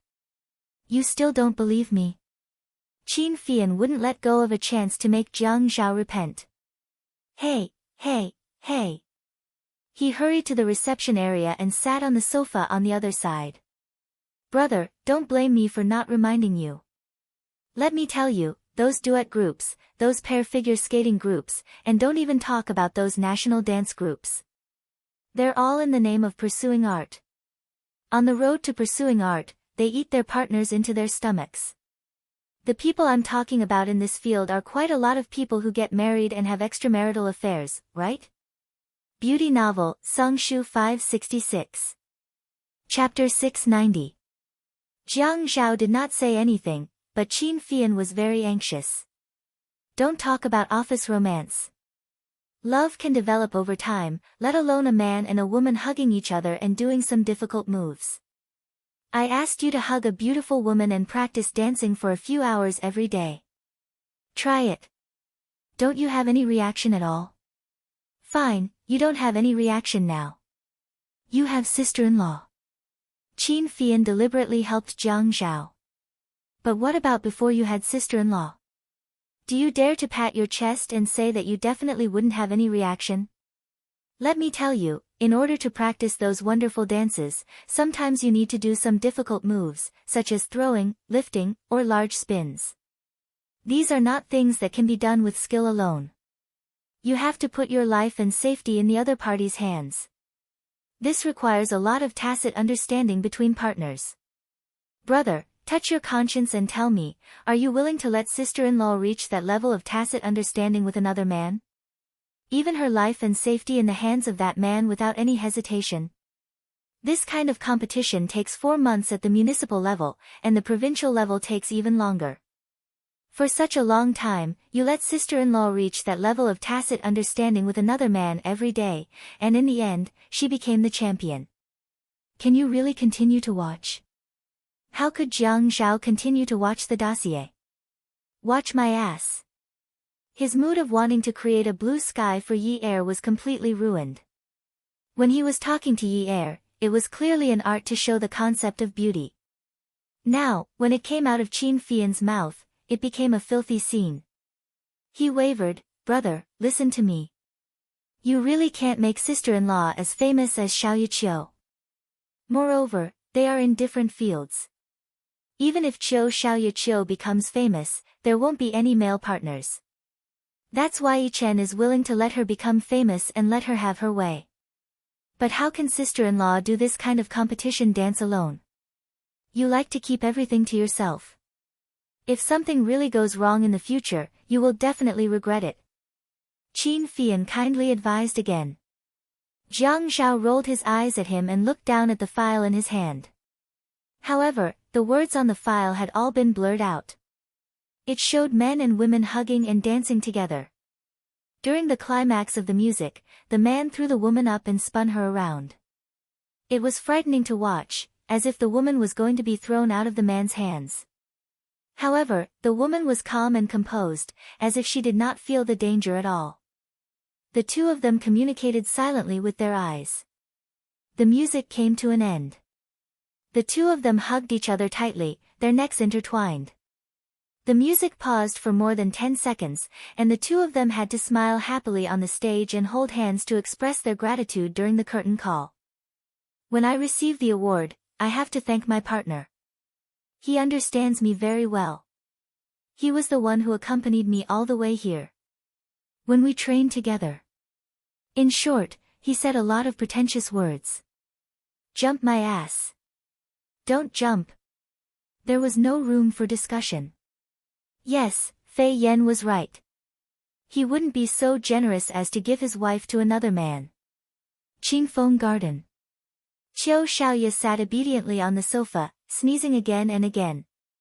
Her ears were burning. She wondered who missed her so much. Zhuang Yichen never expected that Xiaoya's parents would come to Qingfeng Garden even though it wasn't the weekend. Usually, he didn't come over during the weekend because father and mother Qiu would come over to help Qiu Shaoya tidy up the house. Today, he was really cursed. He bumped into them just as he was about to leave. The few of them stood in the living room. Father Qiu was a little nervous. He didn't look at Zhuang Yichen. He felt that this man's aura was too strong and he wasn't used to it. Mother Qiu, on the other hand, looked at Zhuang Yichen carefully. Auntie. Boss Qiu's boyfriend? Mother Qiu asked directly. Zhuang Yichen looked a little awkward. Xiaoya scratched her head and interrupted, Mrs. Qiu, my colleague. I'm here to deliver a document. Zhuang Yichen nodded in agreement. He was still polite. Yes, I'm here to deliver a document to Xiao. Xiaoya. He was used to calling Qiu Xiaoyao by her nickname. It wasn't strange for him to call her by such a pretentious nickname. Oh, I see. Mother Qiu looked at Zhuang Yichen and sneered. She slyly pretended not to understand and asked, how come I didn't know that Xiaoya is working at Xingchen International now? She's the CEO's secretary now. But President Zhuang is much better looking than the picture on the cover of the finance magazine. After the compliment, her eyes shone with satisfaction. Xiaoya looked up and sighed. Oh no, Mrs. Qiu had taken a liking to Zhuang Yichen. Mrs. Qiu's research scope was too broad. She actually read finance magazines. Was she looking for inspirational stories again? Zhuang Yichen was stunned for half a second before he came back to his senses. Oh, that's what I was thinking. Xingchen International also wants to enter the clothing industry. They want to invite Xiaoya to join them. President Zhuang, are you close to Xiaoya? Mother Qiu was a cunning old fox. Or should I call her Miss Qiu or something? Xiaoya. That's quite close. When it came to business, one had to deal with whatever came their way. However, Zhuang Yichen was not prepared for such a situation. He wanted to put aside his pride and ask Xiaoya for help. Xiaoya seemed to understand and pulled Mother Qiu to sit on the sofa. Mom, it's not like you don't know that I do private customization. The clothes I make are all for people like President Zhuang. It's not strange that they know me for a long time. Oh, that's all. Mother Qiu looked at Zhuang Yichen again. Zhuang Yichen nodded. That's all. Oh. Oh, Mama Qiu said again, seemingly relieved. Zhuang Yichen was about to leave when Mama Qiu suddenly said to Xiaoya, your father and I are here today to drag you to the wedding. Married? Apart from Mother Qiu, everyone else in the room was stunned. Father Qiu was also stunned. However, he was sitting in an inconspicuous position and Mother Qiu's words had completely attracted Zhuang Yichen's attention. Therefore, he did not notice his sudden panic. Mother Qiu acted as though she did not see Zhuang Yichen. since you are always looking down on this and that, I will make the decision. Xiaoya felt that she had 8 lifetimes of bad luck to have provoked such a difficult mother. She was not old, but her mother, who had nothing to do, actually racked her brains every day to find a man for her. Mom, I've said it before. I don't look like I lack a man. Mother Chiu comforted her calmly and said earnestly, Yanji, I told you that I look like I lack a son-in-law. I am in a huge debt now. Who would want me? Do you think I have hundreds of thousands of yuan? Do you think I can get it just by casually searching my bag? Mother Chiu suddenly said. Mother Chiu slapped her thigh. Hey, you don't say. I found you a man who patted his chest and promised to pay off your debt. A bald old man. Chiu Xiaoya only dared to think this way. Mother Chiu raised her eyebrows and described the man proudly. Young, tall, handsome and rich. Xiaoya smiled awkwardly. Mom, have you changed your career to writing romance novels? Mother Chiu gave Xiaoya a shove. Get lost. That was my dream when I was young. I don't have the energy to do that now. I have to worry about your marriage. Xiaoya thought to herself, you really dare to climb up just because you're given a vine. Mom, marriage is a big deal. You have to spend more time thinking about it. That's why I spent a lot of time thinking about it for you. I stayed up all night helping you research. It's not enough for a good man to just be rich.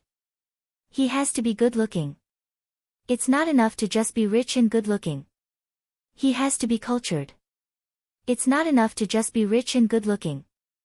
Xiaoya's shoulders drooped weakly as she raised her head and said, we have to have parents-in-law who are easy to get along with. It's not enough to be rich, good-looking, and cultured. We have to be considerate, tolerant, filial, and romantic.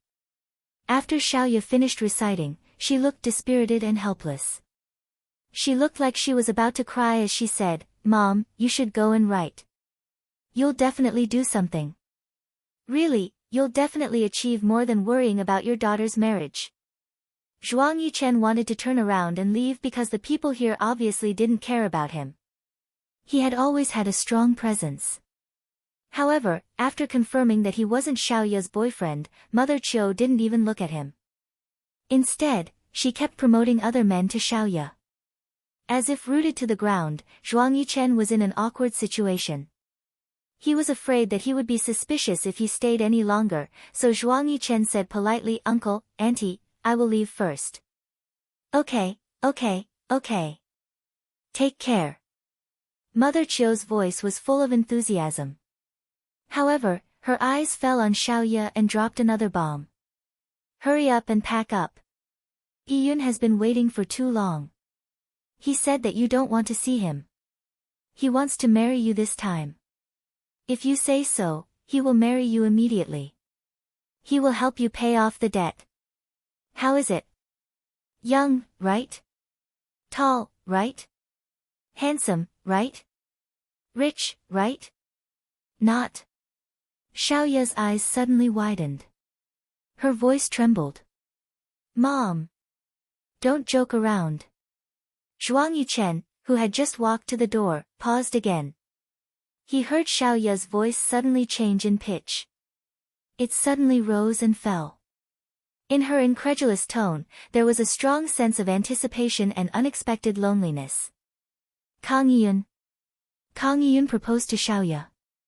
Last time in the wardrobe, he saw how Mother Chiu wanted to marry Xiaoya off. He didn't think it was a joke. His hand that was already holding the door handle couldn't press it down. However, he held the door handle tightly. After he let go, he turned around and looked at Xiaoya. Xiaoya, what about your promise to attend the new company's meeting in an hour? Xiaoya looked up and saw Zhuang Yichen's pleasant face. However, her eyes were full of tyranny. How should she say it? This was a question with no choice. I will go right away. I will go when the proposal is ready. President Zhuang, I think the meeting should be delayed for half an hour. You can only focus on your work after this important matter is solved. Mother Chiu smiled. She stood up and politely discussed with Zhuang Yichen. Zhuang Yichen stood there motionless. He didn't look like there was anything wrong with it. Instead, his outstanding temperament covered up his displeasure. "Auntie, it's not right for more than a dozen people to wait for one person. Moreover, many of them came from other cities for the meeting. Some of them have already booked return tickets. If the company's interests are lost, I'm afraid that the interests of the employees will be affected in the future." Mother Chiu lowered her head and thought for a while. When she looked up, she was still in a dilemma. "Okay, you should hurry to the meeting. I will discuss it with Yun. Anyway, the Civil Affairs Bureau closes at 5:30. Go ahead. Don't delay your work." Zhuang Yichen's eyebrows twitched, but he still smiled like a gentleman. "Xiaoya, follow me to the company. After the meeting, we can solve this important matter as soon as possible." Xiaoya could feel Zhuang Yichen's anger. Zhuang Yichen was not a very patient person. If he hid a knife behind his smile, it meant that she was going to be in trouble. As expected, the silver Bugatti shot out of the neighborhood like an arrow. Xiaoya sat upright in the assistant seat. Zhuang Yichen glanced at her. "Aren't you going to explain to me?" "Ah." Xiaoya seemed to have suddenly come back to her senses. What? This B***-starred woman actually didn't know what he was talking about. Was she blinded by the news of her marriage? "Don't you need to explain to me about Kang Yun?" Xiaoya spoke out of habit. "Since when do I need to explain to you about my matters?" When he stepped on the brakes, the car stopped by the roadside. Xiaoya rushed forward. "Zhuang Yichen." Zhuang Yichen leaned over and pressed down on her. He opened his large palms and grabbed Xiaoya's butt between his thumb and index finger. He pinched it with 2 fingers and lifted it towards himself. He gritted his teeth and said, "Little demon Chiu, what kind of attitude is that when you talk to me?" Xiaoya frowned. Her mouth hurt, but she refused to admit defeat. "What kind of attitude do you want? I asked you to explain to me about Kang Yun." She had been with him almost every day for the past few days. What was going on with her marriage with Kang Yun? When did Kang Yun go to look for her mother? Why did she suddenly have to register? She was too timing. She dared. "I said I don't need to explain." "Why should I explain to you?" "I won't explain to you." "Good, good. Very good." Zhuang Yichen angrily opened the car door beside Xiaoya and released the seatbelt. "Get out of the car." Xiaoya was stunned for a moment. Zhuang Yichen's slender eyes turned into blades. He was already sitting upright and shouted, "Get out of the car." Xiaoya let out a long breath. She closed her eyes and opened them. She glared at Zhuang Yichen and pushed the car door open. Just as her feet touched the ground, Zhuang Yichen's voice sounded ruthlessly. "Little demon Chiu, you'd better not provoke me. You can't afford to provoke me. You can settle Kang Yun's matter yourself. Otherwise, I won't let any of the scum related to you off."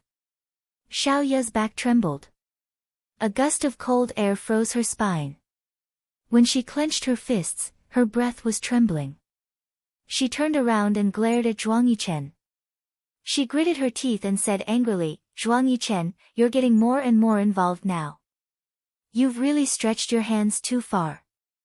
We've already agreed not to interfere with each other's business." The man leaned back in his seat. The sunlight shone on him, and his handsome face was sharp. His eyes were cold as he looked at the traffic coming and going in front of him. He directly ignored Xiaoya's words of not interfering with each other and parting on good terms. He sneered coldly, with a spirit that looked down on everything. "Oh, my hands are long. I can stretch them as long as I want. What can you do? What can Kang Yun do?" Xiaoya suddenly regretted. Why did she think that Zhuang Yichen was a good prostitute? Why did she think that he was a good person? He was a bastard. Beauty novel, Xinwu 799. Chapter 691. When Yi found out that her name had been removed from the list, she was at a loss. How could this be? She was supposed to be part of the competition and Jiang Zhao had promised her. How could she suddenly become a mentor and act behind the scenes? She called Jiang Zhao and felt wronged. Hubby, my name has been removed. So what if it's removed? It's not a big deal. What do you mean it's not a big deal? It's obviously a very big deal. How big of a deal? You still need to go to school. How can you have so much time? Don't you need to go to school? The college entrance exams are coming up in a few months. Are you ready? Are you still in the mood to do this? Yi Er suddenly felt that Jiang Zhao's tone was not right. Jiang Zhao. Did you do it on purpose? Tell me, did you do it? What do you mean by on purpose? You personally gave the order. Who has the guts to remove my name from the list? Tell me, who is it? If they find out who it is, won't you help me deal with it? Yi Er was not stupid. With Jiang Zhao's personality, how could he tolerate someone going against him like this? Jiang Zhao was the one who gave the order and the name list had already been confirmed. How could Jiang Zhaohui not know about the sudden change? Everything else aside, at least Jiang Zhao's name had to be removed from the list. He had to be informed. However, Jiang Zhao said calmly, if you want to withdraw, then so be it. Jiang Zhao could not stand Yi Er's questioning. Yes, it was me. I was the one who asked it to be removed. I felt that you should not take part in the competition. Anyway, your dance studio will benefit from it. What are you afraid of? Do you have to be famous? What's the point of being famous? It's the same as being a boss. You have good mentors. If they become famous, it's the same if your dance studio becomes famous. How can it be the same? How can it be different? Do I have to stand in the middle of the stage and receive applause and flowers to be considered successful? Slap. Jiang Zhao wanted to continue scolding, but Yi Er had already hung up. How dare she hang up on him? Jiang Zhao felt that this little girl was really unruly. She even dared to smash his phone because of a disagreement. She must have dug out the leopard's guts and put it on herself. Li Ran knocked on the door and entered the office to deliver the documents for the morning meeting. He took out his phone and dialed back. The photo on the screen was of the woman's side profile in the morning light. The screen kept showing the words, connecting, and then it was cut off. Good, she dared not to pick up. She was bold again. He dialed the number again. The number you have dialed is switched off. What a guy. Jiang Zhao threw his phone and slammed it on the table. Li Ran was shocked. Since when did Mayor Jiang not care about his own assets? Smashing the phone. After working in the office for so long, this was the first time he saw it. But Li Ran did not know that the reason why Jiang Zhao had smashed his phone was because of Yi Er. Jiang Zhao took out his phone and called Yi Er's office. The phone was picked up and hung up the moment he heard Jiang Zhao's voice. Good. Good. He did not believe that he could not teach her a lesson. This was not a big deal, and she still threw a tantrum with him. Why was she so uncomfortable when she could not dance with other men? Yi Er felt that she had seen a glimmer of hope, but now, it was all gone. Jiang Zhao was too despicable. He had used his authority to help her get benefits, and now, he used his authority to withdraw her benefits. This person was too despicable. Does he think he is so great just because he has authority? Fine. Even if he has authority, he should not play with her like this. He should not have given her hope in the first place, and now, he is blocking her way. He should not have given her any promises in the first place. Now, he is going back on his words. This is not what a man should do. She hated him. She was best at international and Latin dances. But now, he was telling her not to participate. When Jiang Zhao found Yi Er in her office, Yi Er was leaning over her desk, writing and drawing. The A4 paper was filled with drawings of turtles and the words, Jiang Zhao, you bastard, you tortoise. Jiang Zhao picked up a pen and drew a turtle on another piece of paper. He drew a few strands of grass on the turtle's head and wrote, Yun Yi, you be *tch, you tortoise. His handwriting was clearly 100 times better than Yi Er's. Damn! He actually came over to pick a fight with her in such a domineering manner. Yi Er sat up angrily. I don't want to see you. Get out. Why should I leave? If I want to stay, I will stay. Call the police. Just say that I am harassing you. Jiang Zhao, you are unreasonable. I have plenty of reasons. The two of them started quarreling. If you don't give in to me, I won't give in to you either. You say something and I say something back. It was a competition of whose voice was louder and whose aura was stronger. Jiang Zhao's aura enveloped the entire venue. Yi Er's aura came out of her throat and covered each other's ears. You promised to let me dance. You even said that you would guarantee that I would be the champion. The champion.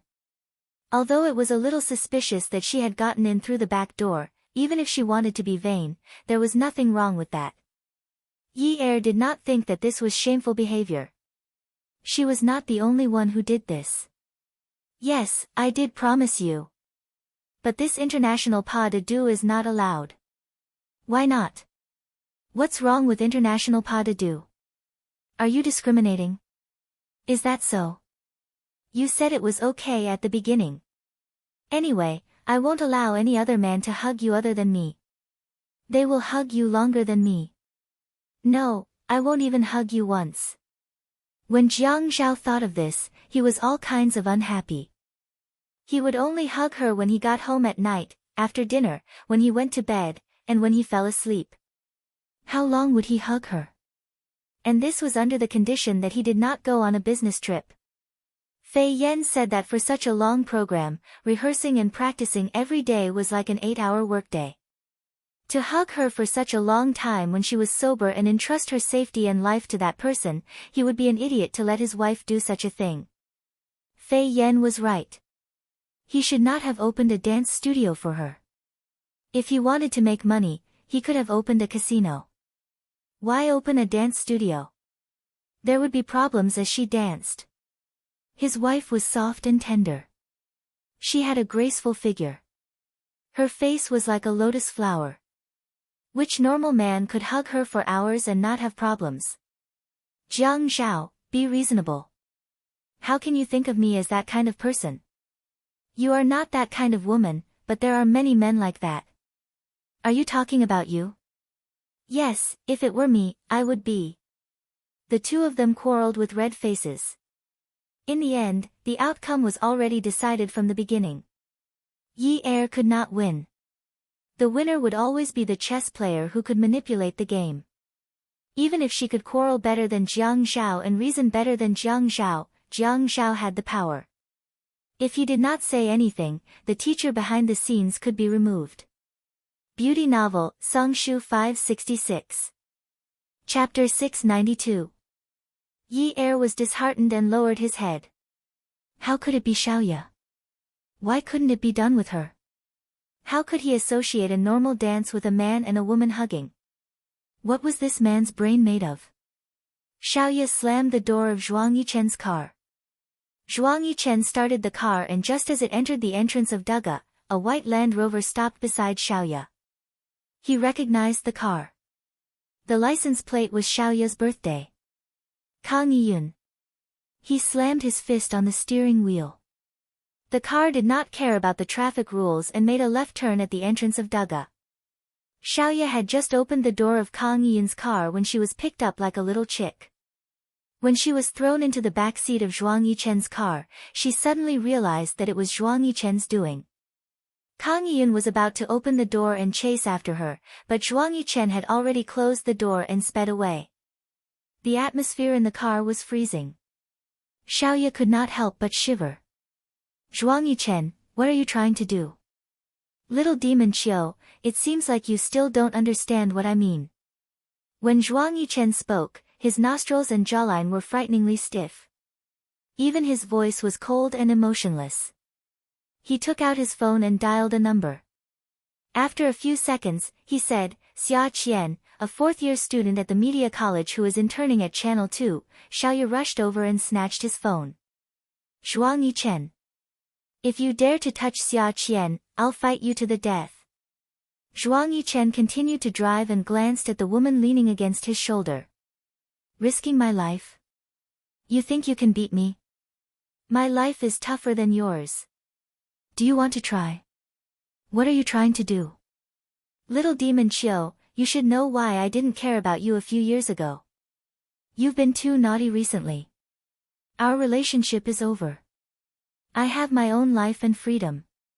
The man sneered. Really? When did it end? Yesterday. The tip of Xiaoya's heart seemed to grow a thread. The more she pulled it, the longer it grew. The thread was thin and soft. When she pulled it, she was afraid it would break, but if she did not pull it, she was afraid it would get knotted. She pulled and pulled until she felt a little pain. Sitting back in his seat, he felt the soft and comfortable seat cushion. Not only was the exterior of the car dazzling, but the interior was also extravagant.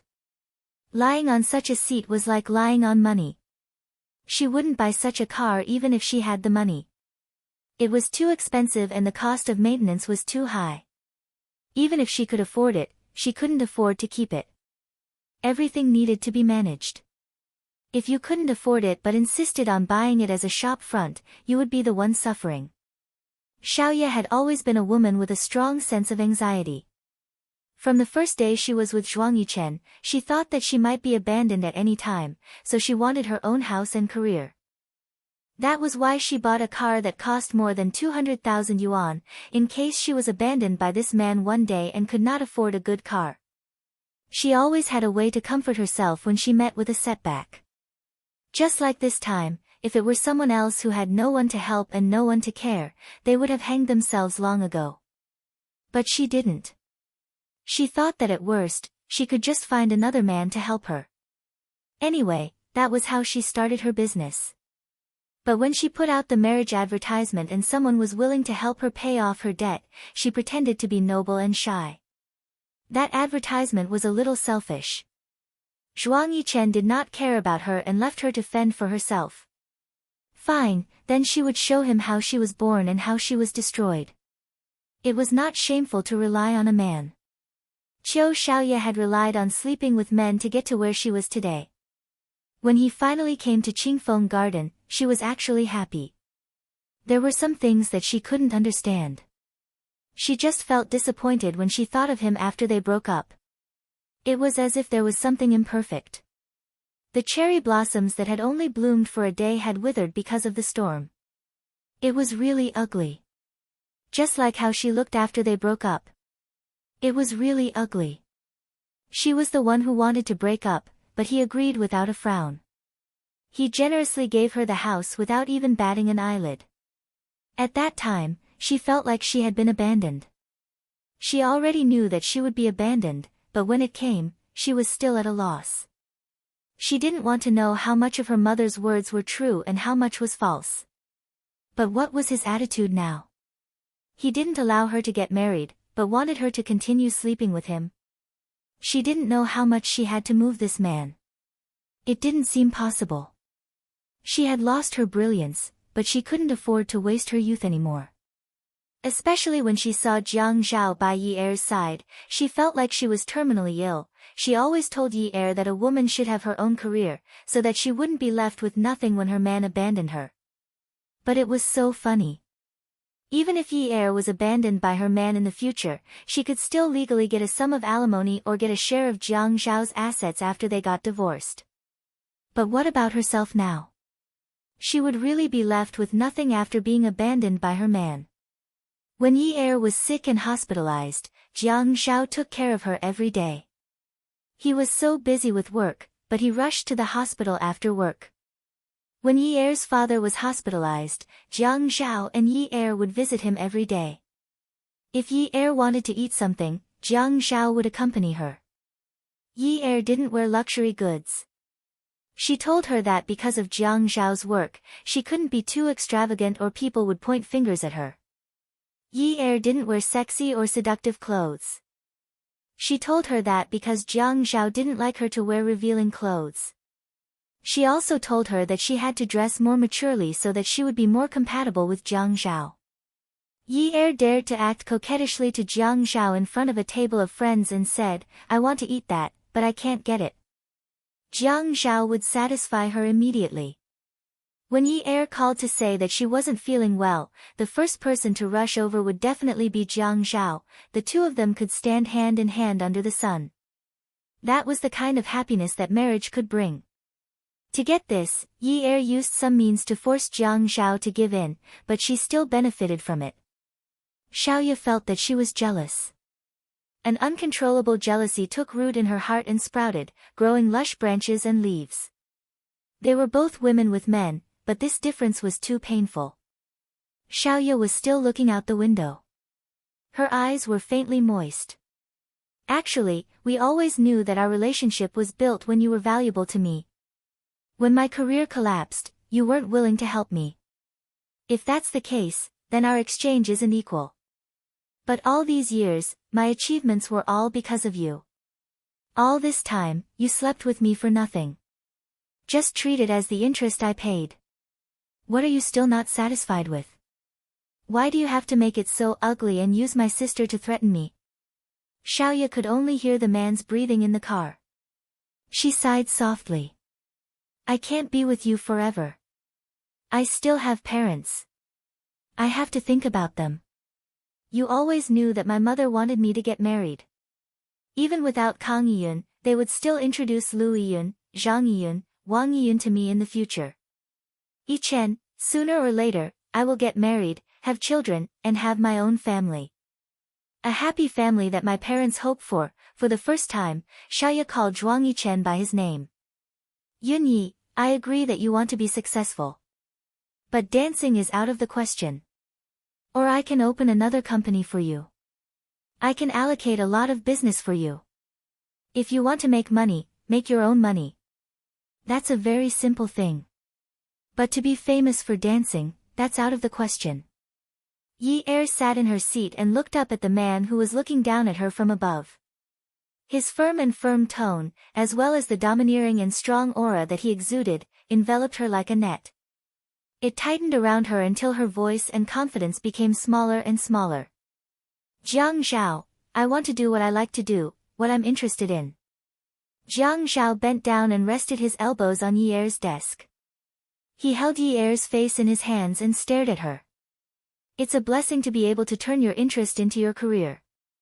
But if you can't have it both ways, why can't you treat your interest as a hobby? Still what I said before, do you have to use applause and flowers to get the affirmation of others for what you like? Then do you yearn for flowers and applause, or do you yearn for your interest?" "Jiang Zhao, you're talking nonsense." However, Jiang Zhao was very serious. True interests and hobbies don't need the affirmation of others.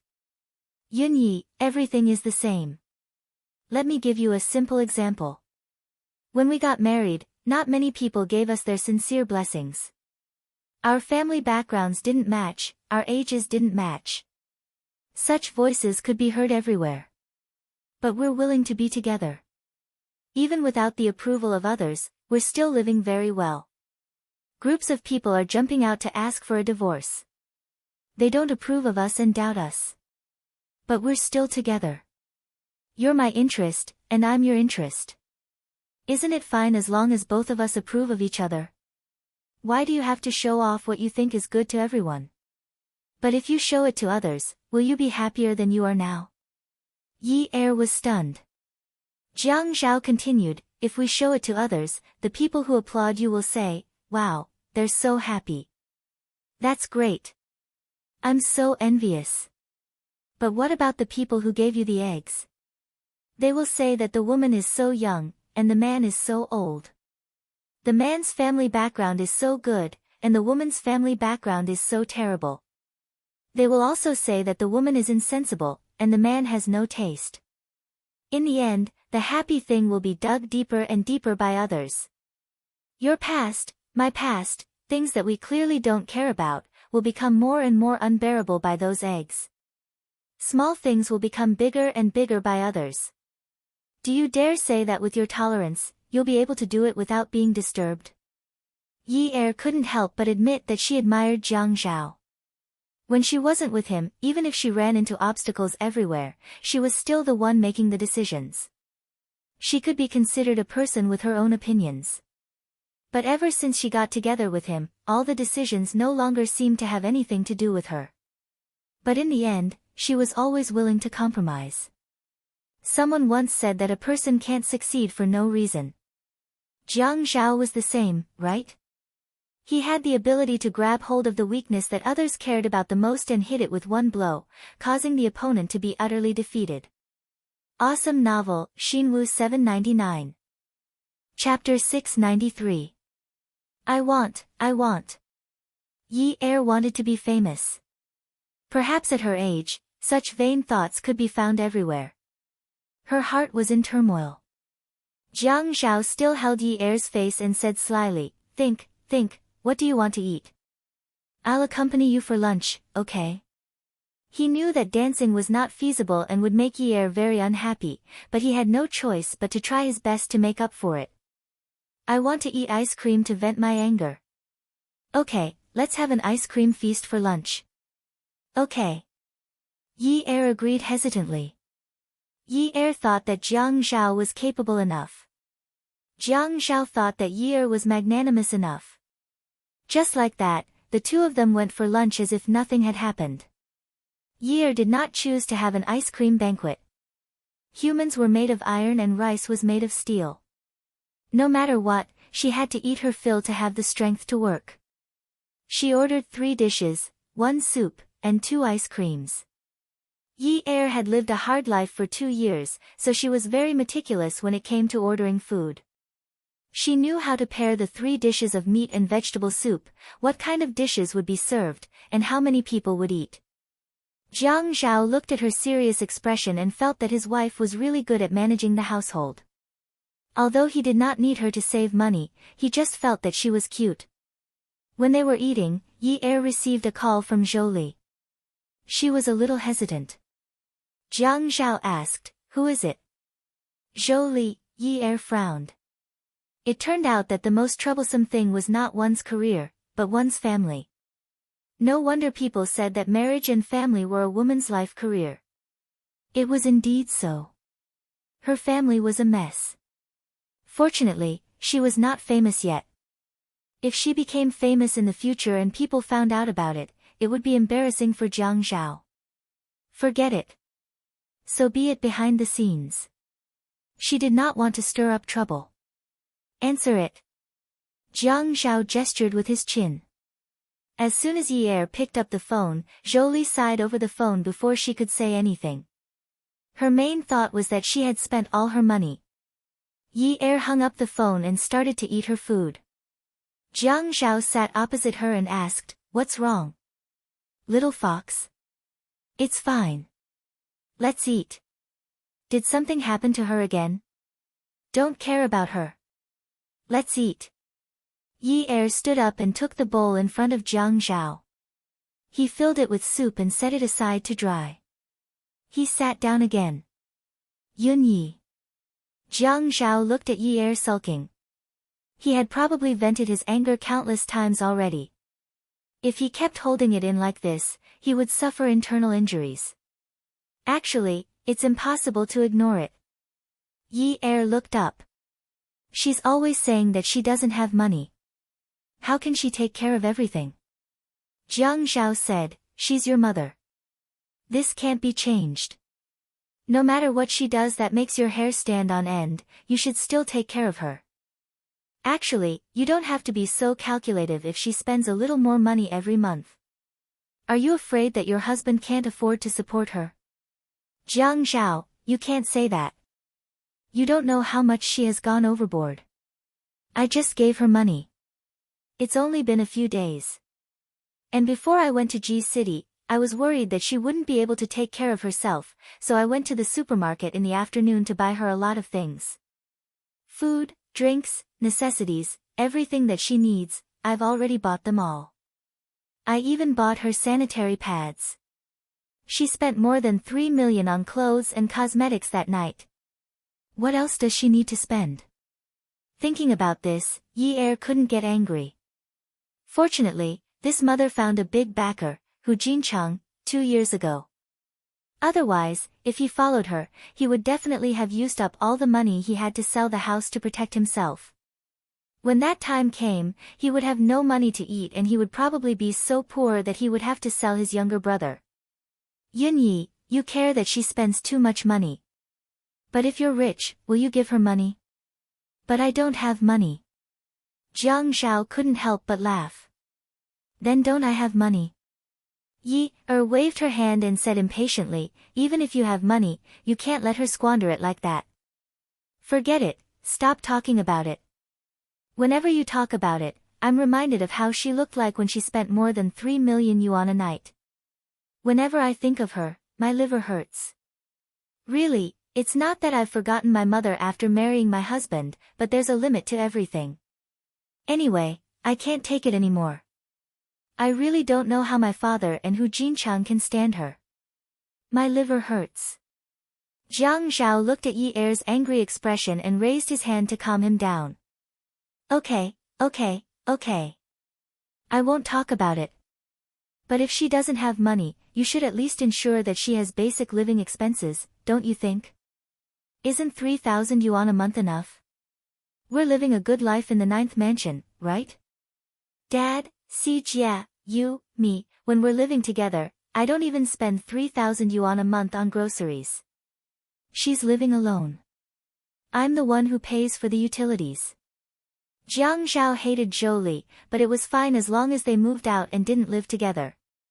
If he didn't care, it wouldn't be right. The Jiang and Qin families taught filial piety as the most important thing. Although he couldn't stand Zhou Li anymore and couldn't be filial emotionally, Yi Er had the responsibility and obligation to support her morally and legally. Yunyi, what do you think about this matter? How about we arrange it this way? 3,000 yuan isn't enough for her to spend, and you're unwilling to give her more. Why don't we each take a step back? You give her 5,000 yuan a month and let our auntie introduce a colleague to her. The colleague will cook for her 3 meals a day and tidy up the place. The auntie will buy the groceries. This way, at least we don't have to worry about her going hungry. What do you think? Yi Er's eyes lit up, and her mood suddenly brightened. She grabbed the big glass of ice cream and lowered her head to eat it. It was cold and sweet, but not too greasy. It was really comfortable. Hubby, why are you so smart? Why didn't I think of it?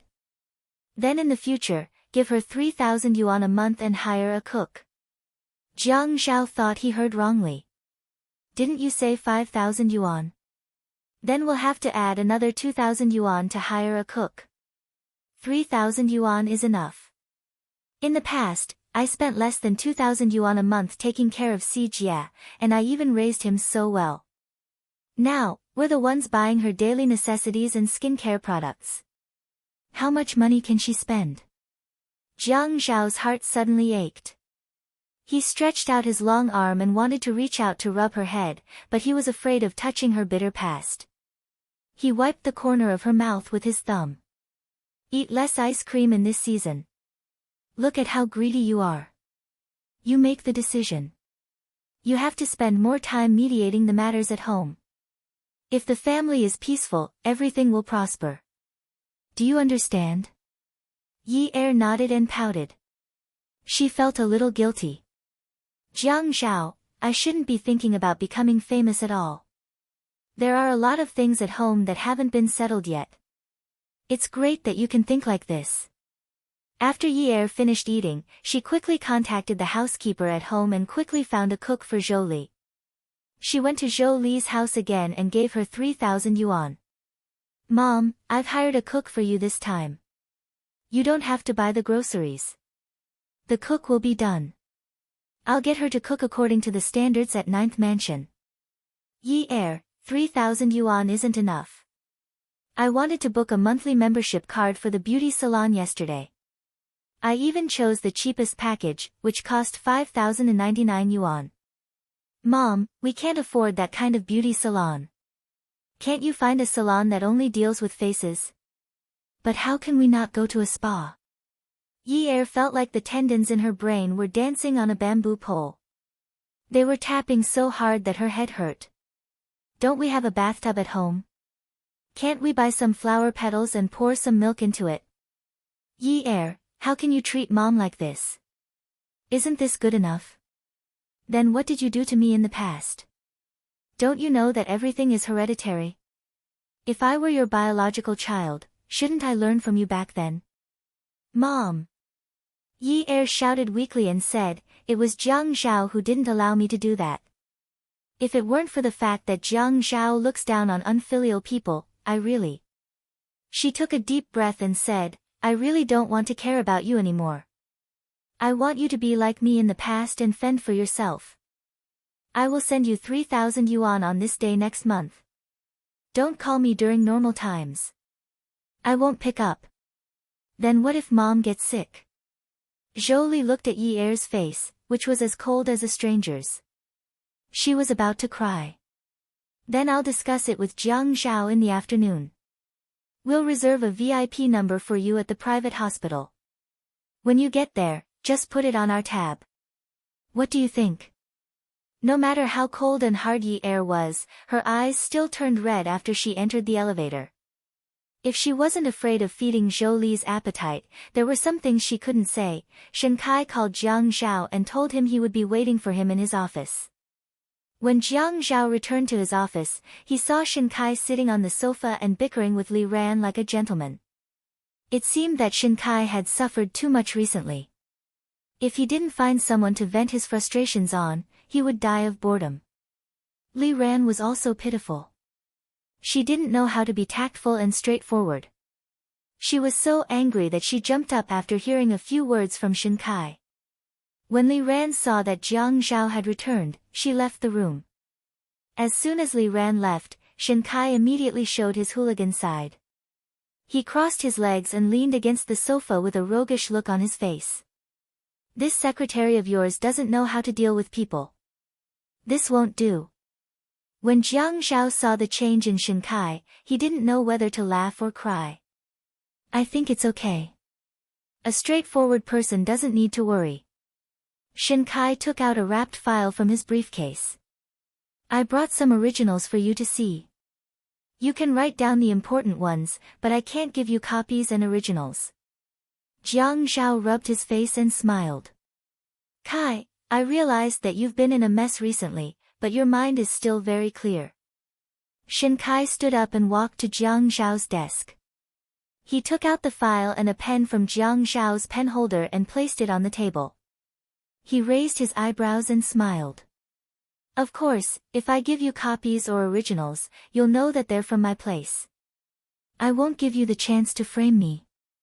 Jiang Zhao sat back in his seat and took out his pen from the drawer on his left. He twisted the pen cap and skimmed through the file. The Inspection Institute was really a good place. There were all kinds of secrets. Ouyang Sheng had put in a lot of effort in the past few years. He laughed softly. Shen Kai, you're really smart. You're actually guarding against me. Hurry up and give me a copy. Of course, to be on the same side as a wolf, one must wear armor. Ha! You're the wolf. Jiang Zhao also laughed. Attention, Hengcha 866. Chapter 694. Shen Kai looked at Jiang Zhao taking notes. Fine, fine, fine. A wolf is a wolf. How can there be a wolf like me who will repay the kindness of a drop of water? Jiang Zhao looked at Shen Kai with disdain as he recorded the important data. Don't flatter yourself. Can you keep it up? Shen Kai had a smug look on his face.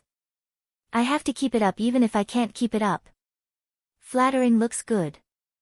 Ouyang Yan had never thought that Shen Kai would make her a mere figurehead. When she returned to work, she realized that there was nothing for her to do. All the cases that she was in charge of had been assigned to her colleagues.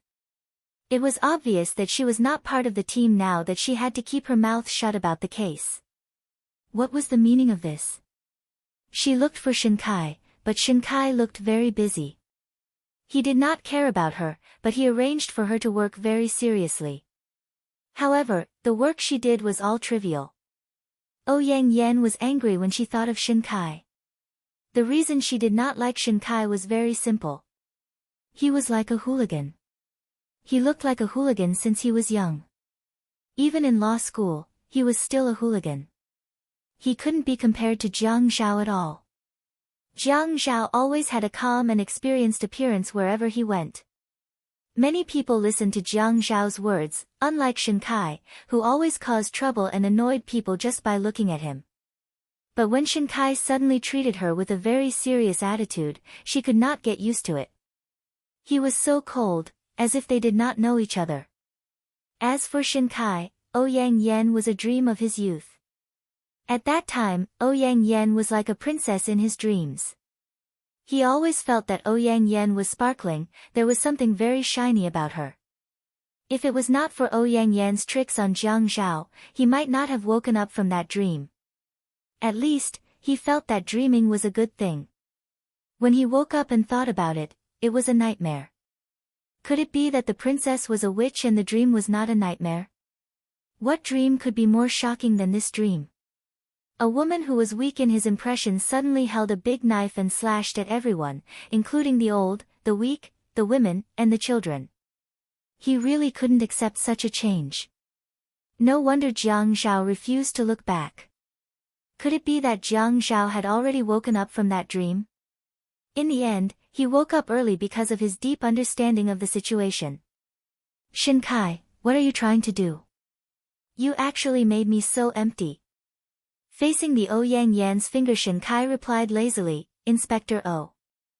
Yes, I'm not making you a mere figurehead. I'm just assigning you the most suitable position for what you're doing. I used to be in charge of cases, but now you want me to be a clerk. I'm telling you, I won't do it.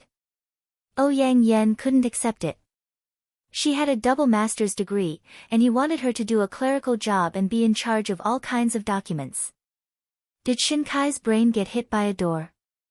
Shinkai put down the pen in his hand and looked up at the beauty leaning on his desk. He raised his eyebrows, and his eyes curved into a mischievous smile. However, in the blink of an eye, he suddenly became serious and said to the Ouyang Yan, the party teaches us to bow our heads and be willing to be children and cattle. The country needs to be built, and we are the party.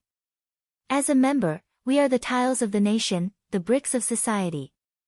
We will move wherever we are needed. There are many kinds of jobs in society. We can't be picky. We can't be light and afraid of heavy work. Any work is of profound significance to the progress of society, and as the party as a member, we should first set an example and take the lead. Comrade Ouyang, the administrative department needs you now. You can't shirk your responsibilities. This is irresponsible to the people and society. If you want to do this, you are not a qualified party member. Ouyang Yan was so angry that her face was red. Shinkai stood up with a serious expression. He even looked at the Ouyang Yan with a stern gaze and asked, "What's wrong with the administrative department? Without the administrative department, where would we get the documents we need to try the case? Without those documents, how would we be able to try the case perfectly? The brick of the administrative department is a big brick, or even a big stone. It is the foundation of the entire inspection institute. Comrade Ouyang, you can't ignore such an important position. As a member, you have a discriminatory attitude towards the job. I suggest you reflect on it." Shinkai was like this. He raised his eyebrows and smiled mischievously. 3 seconds later, he became serious, and a second later, he spoke earnestly. After a sentence, he was serious, and stern. What was even more shocking was that after he finished speaking, he coughed awkwardly and touched his nose mischievously. As an Ouyang Yan who often played together since they were young and studied in the same university, Shinkai was like riding a roller coaster. It was unacceptable. Especially the way he spoke. If he made his voice sound older, covered his face, and played the silent news in front of you, you would think that there was a meeting of the people. This bastard. Yang Yen scolded Shinkai in her heart. Shinkai actually wanted to cover his face, because when he saw Yang Yan's pale face, he almost laughed out loud. But as a party member, how could a member be so unserious? So he held it in. Yang Yen bit her lip. Shinkai, I have a double master's degree, and you want me to be a brick in the administrative department. What about you? Why don't you go? You're here as a brick at the top of the pyramid. It's so beautiful. Shinkai's expression became serious. Wrong, Comrade Yang. You can't use the pyramid, which obviously has a feudal class element, to insult my pure party member. Sex.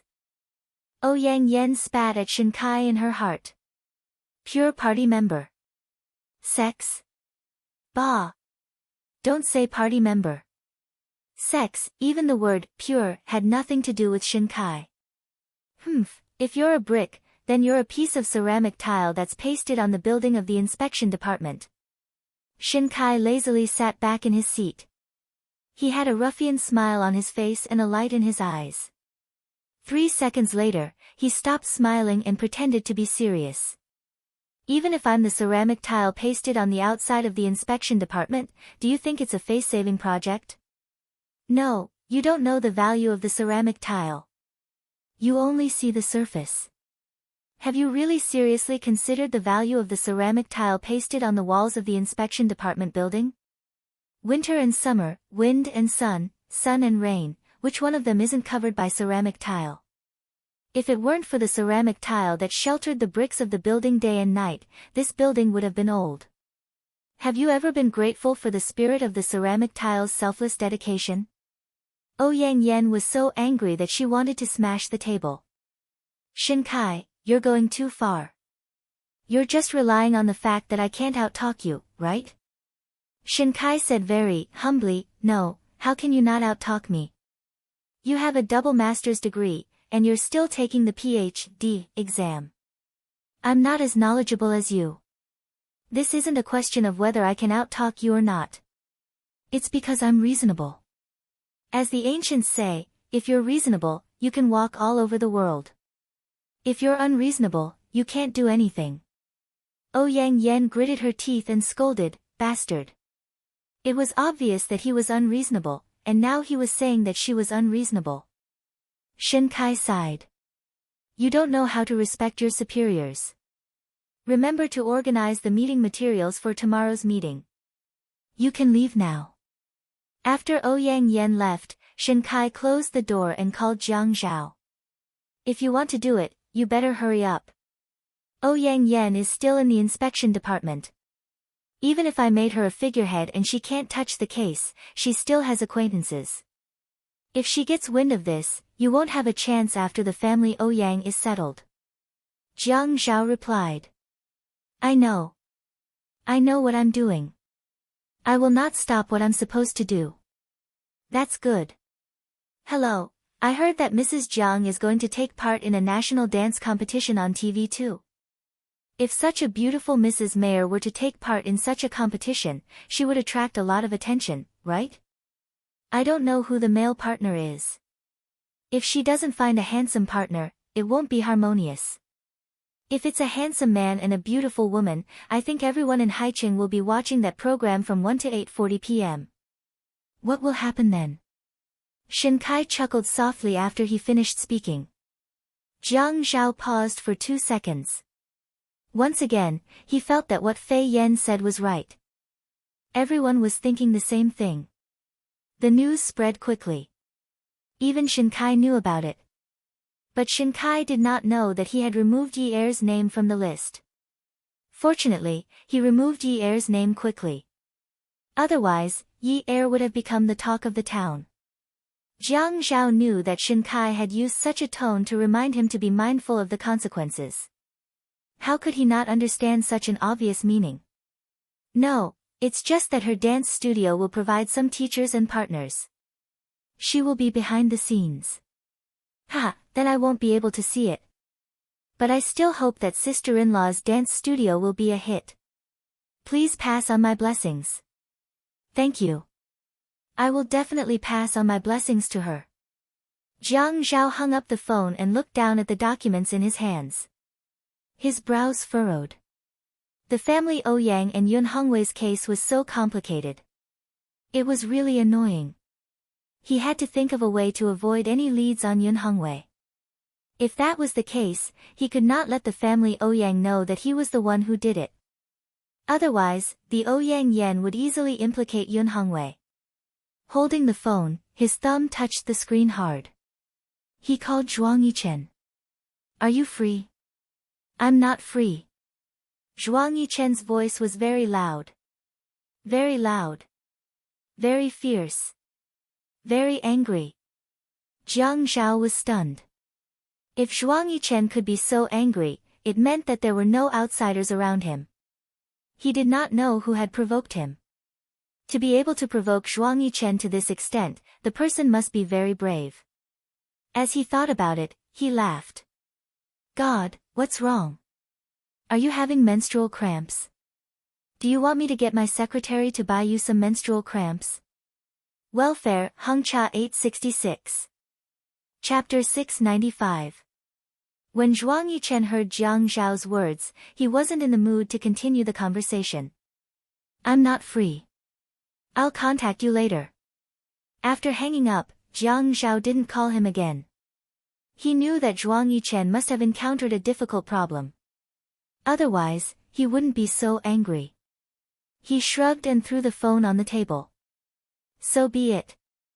Zhuang Yichen didn't know why Jiang Zhao was looking for him. If it was in the past, they would have gone straight to the point after exchanging a few words. After all, Jiang Zhao didn't have the habit of calling him for no reason. However, he wasn't in the mood today. He hadn't even gone to the office yet. Looking at the woman sitting on the sofa, Zhuang Yichen was in a daze. He hadn't brought anyone to the 9th mansion. It should be said that where he lived, whether it was the suburbs or here, he didn't like to bring women home. Therefore, he had always been the one to visit her. He'd brought her here today because her parents were in Qingfeng Garden. They couldn't talk outside, so they couldn't continue the conversation.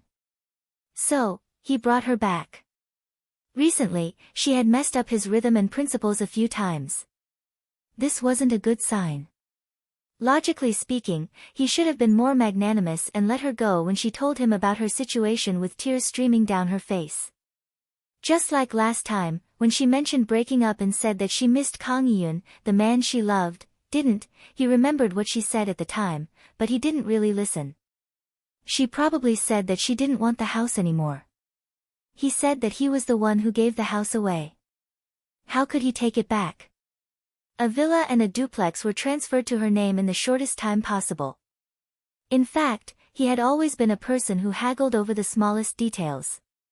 Even when he was with a brother like Jiang Zhao, unless the other party urgently needed his help, they would always exchange benefits of equal value. Only then would he help, and Jiang Zhao was the same.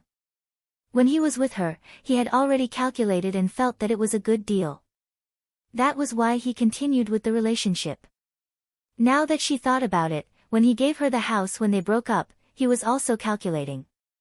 Logically speaking, she was the one who initiated the breakup, so he did not have to give her the house. But he was so generous and gave it all to her. Was he really such a kind person? No. He, Zhuang Yichen, had never been such a kind person. After the first business deal, he was thinking about the second one. He was investing. The purpose of investing in the house was to get a return on investment. What he wanted in return was for this woman to think of him when she lived in the house he gave her, and not to run into another man's arms as soon as she turned around. He had always known that she was a cold person, but he still made this investment. This was the risk investment that often existed in their circle. It was too risky to invest capital in such a woman. If they were not careful, they would lose everything. He had taken a liking to this business and decided to invest in it because they had a foundation of nearly 4 years. During these 4 years, she had been very obedient. Every time he found out about her methods of rejecting those suitors, he could not help but clap his hands and applaud. After they broke up, she did not think about the past. She only wanted to throw herself at Kang Yun. She could not understand why. After being separated for so many years, what feelings could they have for each other? Tell me, what do you want so that you won't cause trouble? Ever since he brought Xiaoya home, Zhuang Yichen's tone became much gentler. Do I look like I'm causing trouble? Why don't I wait until I get married and then have an affair with you behind my husband's back? What do you think of this plan? But I have to be clear. When I sleep with you, you have to wear a condom. Otherwise, when the child is born, we won't know who the father is. Also, when I get pregnant, I won't be able to sleep with you for a long time. You can't blame me. During the pregnancy, you have to be careful. Don't do strenuous exercise. If Xiaoya said this in her usual arrogant manner, one would know that it was pure nonsense. But at this time, she was sitting on the sofa with her head lowered, twisting her fingers. Her voice was slow and monotonous, and she looked very tired. The more she was like this, the more serious she looked. Zhuang Yichen was so angry that his lungs were about to explode. He originally pressed Xiaoya down on the sofa and pulled a chair to sit opposite her. He just looked at her like this. At this time, he suddenly stood up. When he straightened his leg, he pushed the chair back. When he lifted his leg, he lost his balance and almost tripped himself. At this time, all the fire was directed at the innocent chair, and the clean living room became a mess. Xiaoya looked up blankly. In recent years, she had never looked at Zhuang Yichen with such an expression. Zhuang Yichen had also never seen Xiaoya like this. Stop kicking. Xiaoya took a breath. You shouldn't be asking me what I want. Actually, I should be the one asking you. What do you want? Zhuang Yichen put his hands on his waist and walked 2 rounds in annoyance. He pulled off his tie and threw it on the chair. Then, he took off his expensive suit and threw it casually on the floor like a rag. He bent over to pick up the cup on the coffee table and took a big gulp of water. Finally, he said, "You're not allowed to get married. You're not allowed to have intimate contact with other men. That's all I want." The woman's sigh was light and long. It sounded weak. Zhuang Yichen. Yichen. Zhuang Yichen's back stiffened for a moment. In the car, because she had called out to him like this, he hadn't come back to his senses for a long time. She was doing it again. Don't try to fool me with your tricks. Don't make it sound like you're weak. Put away your tricks. Xiaoya acted as if she hadn't heard him. Yichen, can you be fair? I've been with you for 4 years. How many more years do you think I have? I'm 25 years old now. You can't forbid me from finding my future just because you think that I'm still fresh and you haven't had enough of me. What will happen to me in the future? I've been with you for 4 years. Can you really bear to see me grow old and never be able to get married? Then I'll take care of you for the rest of your life. If you're worried, I'll give you some of the company's shares. As long as the company doesn't get into trouble, I guarantee that you'll be able to live comfortably for the rest of your life. Or, I can buy you a high-value insurance policy. Even if my company collapses in the future, you won't have to worry about food and clothing for the rest of your life. Is that okay? Zhuang Yichen said it naturally. He felt that this was the best solution. Didn't a woman marry to find someone to rely on? He had already paved the way for her. Now, she wouldn't think about it anymore, right? Also, I'll settle your debt for you tomorrow. Now that he thought about it, he really should have listened to Jiang Zhao. It was all because of the closing of the shop. He wanted her to reflect on the evils of society, but she wanted to take a shortcut and get married.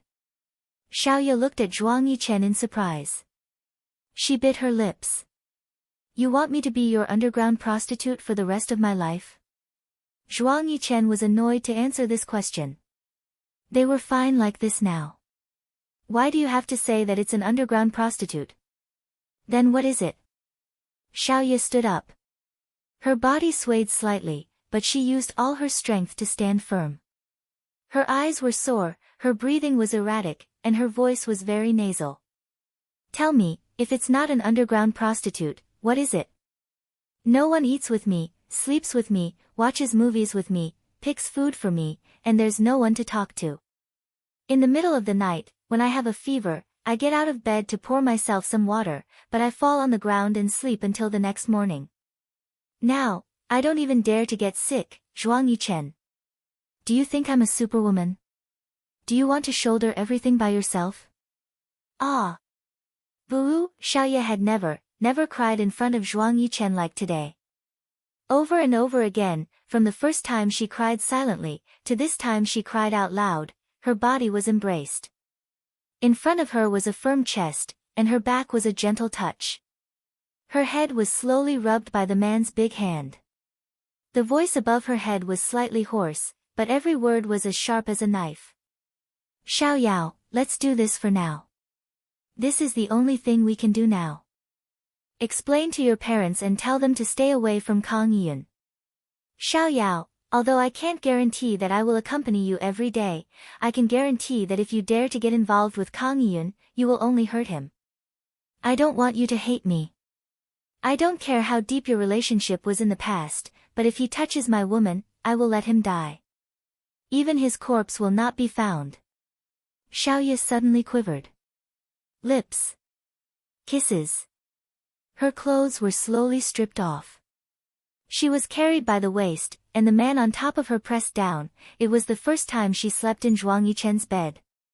For Xiaoye, it was a different experience. It was as if this was a different world. Only here did she feel like she was not a virgin.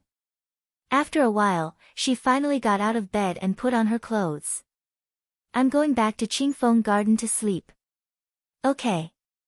I'll send you there. In the future, I'll get someone to send you food every day. Okay.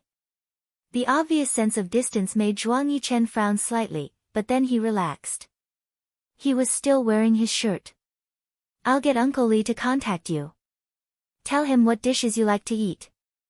Okay. Xiaoye just agreed. After sending Xiaoye off, Zhuang Yichen came out of Qingfeng Garden. He dialed Jiang Zhao's cell phone. Brother Zhao, what's up this afternoon? You've settled things? Yes. Yichen, I have something to discuss with you. Go ahead.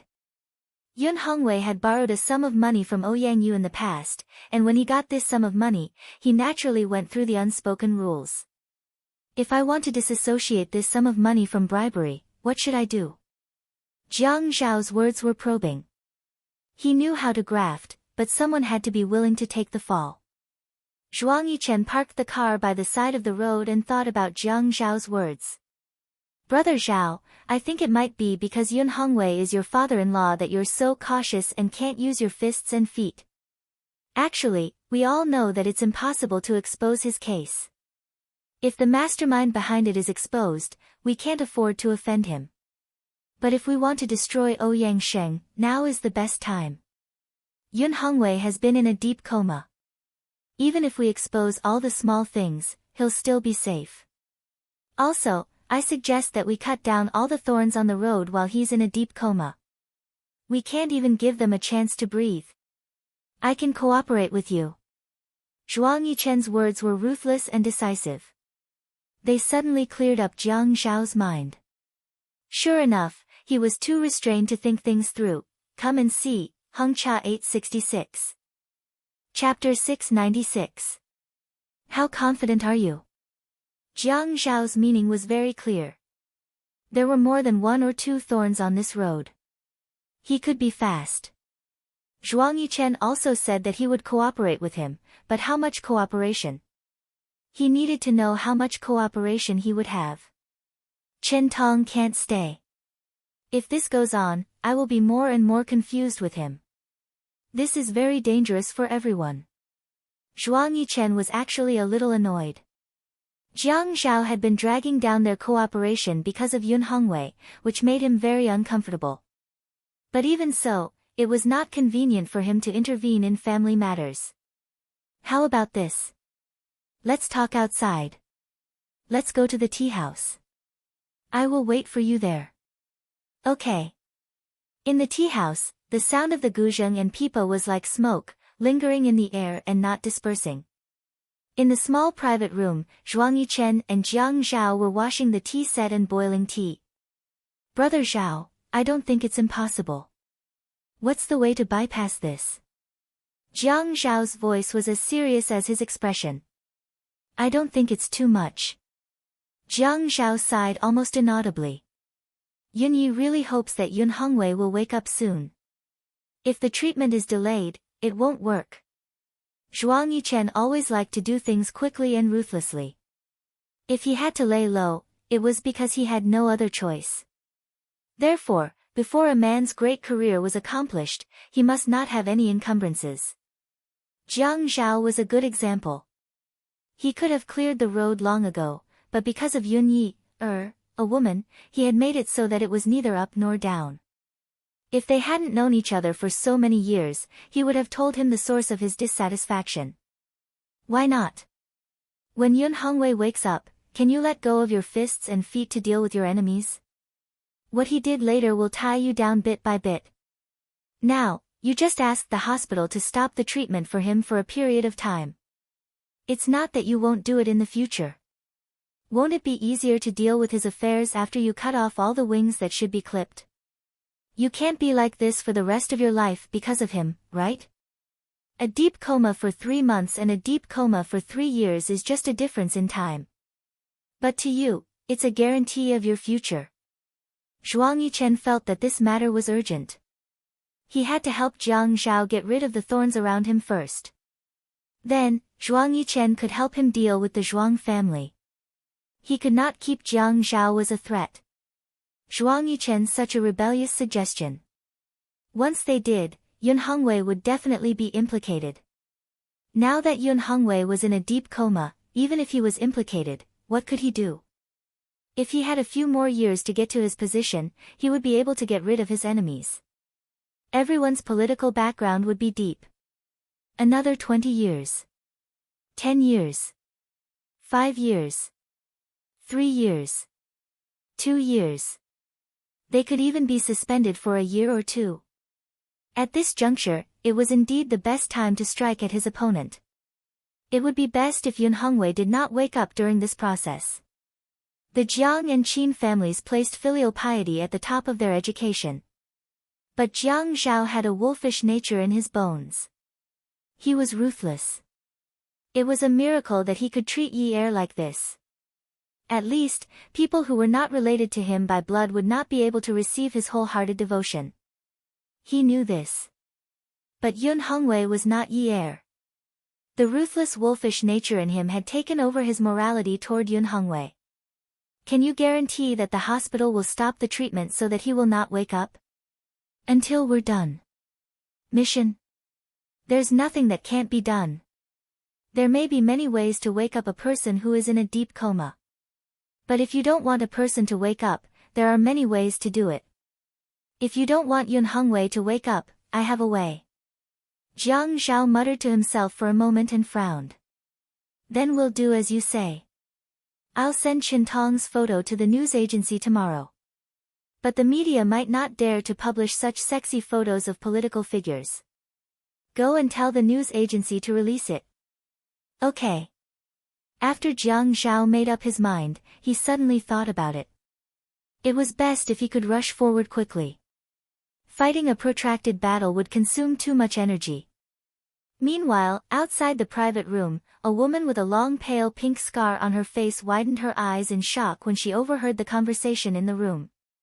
Yi Er had just returned home from the hospital. It was already 10:30 p.m. when she realized that Jiang Zhao was not back yet. She gave him a call. Jiang Zhao replied that he had already arrived downstairs. Yi Er washed some red grapes and soaked them in cold water again. She washed them clean and placed them on the coffee table in front of the sofa. She took off her slippers. Under the coffee table was a large, fluffy carpet. It was very comfortable to step on with her bare feet. She knelt on the ground, picked up a small pair of scissors, and cut off the red grapes one by one. Hearing the sound of the door opening, Yi Er quickly stood up. She pulled a piece of tissue paper to dry her hands and threw the tissue paper into the small trash can. She quickly put on her slippers and ran to the door. She took Jiang Zhao's slippers and placed them on the ground. Just as the man changed his shoes, the woman pounced on him and hung on him like a koala bear. Her face was about to burst with laughter. She called out, "Hubby, hubby," in an exceptionally happy manner. So happy. Jiang Zhao threw the briefcase in his hand on the table. He hugged the woman's butt and walked into the living room. Yes, of course I'm happy. How can I not be happy when I see my hubby coming home from outside every day, healthy, handsome, and beautiful? Your mouth is so sweet. Did you put honey on it? Yes, I did. Why don't you try it? Come on, try it. Yi Er learned this from Jiang Zhao. She learned very quickly and applied what she learned on the spot. Yes. He took a bite and smacked his lips to taste it. He frowned and seemed to ask very seriously, "What kind of honey? What kind of nectar? I haven't tasted it yet." Try it again and study it. Then you have to taste it carefully. Yi Er stretched her head out to let the man eat. She looked as cute as a child. Yi Er's mouth was almost swollen from the man's kisses. Finally, she pushed him away. Okay, I'll tell you. It's red grape honey. Have you tried it? Jiang Zhao nodded very seriously. Yes, Yunyi brand. Ha, yes, Yunyi brand. Yi Er pointed at the red grapes on the tea machine and ordered, "Go over there. I just washed them. Eat some fruit before we go to bed." Okay.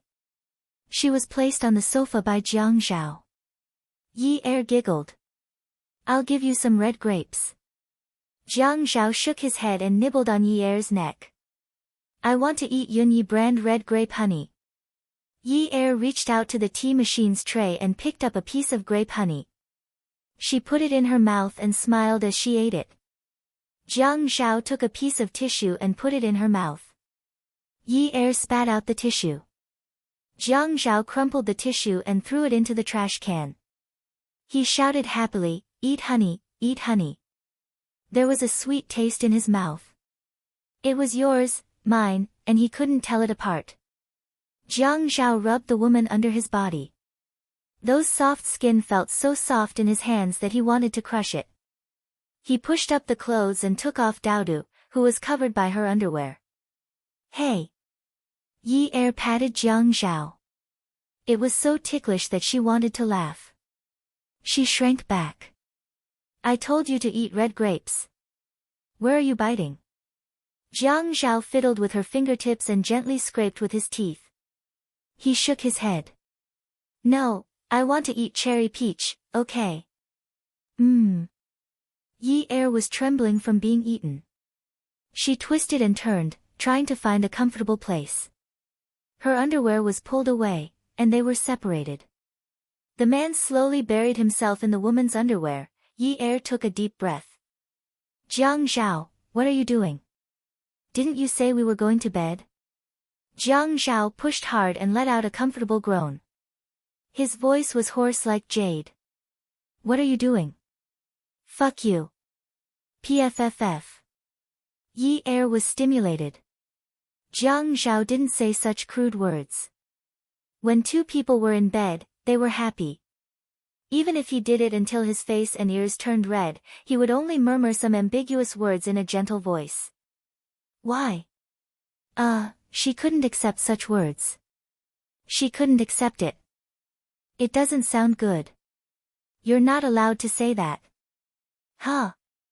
Isn't it? Wave after wave, he repeatedly asked. There was a naughty smile in his voice. Isn't it? Yi Er couldn't take it anymore and could only admit defeat.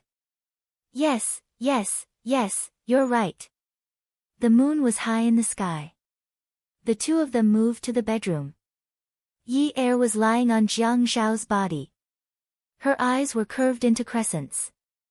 Her bright mood and happiness were written in her eyes. "Hubby, I went to see Dad tonight. The doctor said that Dad's condition is getting better and better. I'm so happy." Jiang Zhao was originally caressing the woman's smooth back with his eyes closed in enjoyment. At this moment, his hand froze. Suddenly, he opened his eyes and looked at his gaze fixed on her. Her eyes didn't come back to their senses for a long time. There was a ball of anger in her heart. The hand behind her lifted up and caressed her forehead. He touched her and said in a suppressed voice, "Yunyi, huh?" Jiang Zhao felt that the atmosphere was a little serious, so he put on a shameless smile. "If one day you had to choose between your father and me, who would you choose?" When Yi saw Jiang Zhao like this, she couldn't help but snort. She slapped his chest and asked him, "If your mother and I fell into the river, who would you save first?" Welfare, Hengcha 866. Chapter 697. Jiang Zhao could almost feel his eyebrows knitting together. "Let's save them together. One of us will carry them while the other will carry them. I know how to swim." Yi kissed Jiang Zhao on the cheek. Okay." After Yi fell into a deep sleep, Jiang Zhao began to toss and turn, unable to fall asleep. He quietly got out of bed and went to the balcony outside. At this time, the weather was not as cold as before, but the night was as cold as water, and the wind was still somewhat bone-chilling. He lit a cigarette and took a deep breath. The orange light instantly brightened up the man's face, and he could clearly see that his handsome eyebrows were deeply furrowed and his expression was serious. He had asked Yi purely unintentionally. It was one thing for a person to have confidence, but confidence did not mean that they would succeed 100%. It meant that even if they did not succeed, they could still afford to lose. He did not have 100% confidence, but this time, he might not be able to afford to lose. Zhuang Yichen's words constantly reminded him that he had indeed been stagnant for too long. Ever since he got together with Yi he had indeed retreated a lot because he cared too much about this family. He was a little lazy, and this laziness made Zhuang Yichen very dissatisfied. In fact, he could feel Zhuang Yichen's dissatisfaction, but since they were not together, it was also a form of trust. Originally, the matter with the Zhuang family should have been put on the agenda long ago, but because Qintong was a stumbling block, they could not take that step forward. In the past, he was afraid that if these people were involved, it would make Yun Hongwei's matter more and more difficult. Zhuang Yichen was right. At most, Yun Hongwei would be guilty of bribery. Now that he was in a serious coma, even if he was sentenced, it would not be a death sentence. If it was not a death sentence, then he would have to continue receiving treatment. Human rights were there.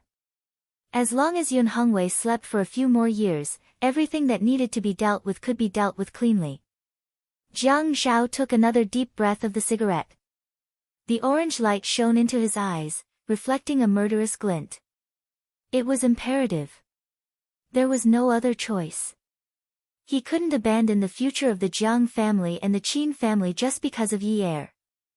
Although he and Zhuang Yichen were using each other, he couldn't betray the trust he had in him. As long as he moved faster. Yun Hongwei had only woken up a few years later. Jiang Zhao exhaled, walked into the living room, and put out the cigarette in the ashtray. Back on the bed, Yi lay on her side.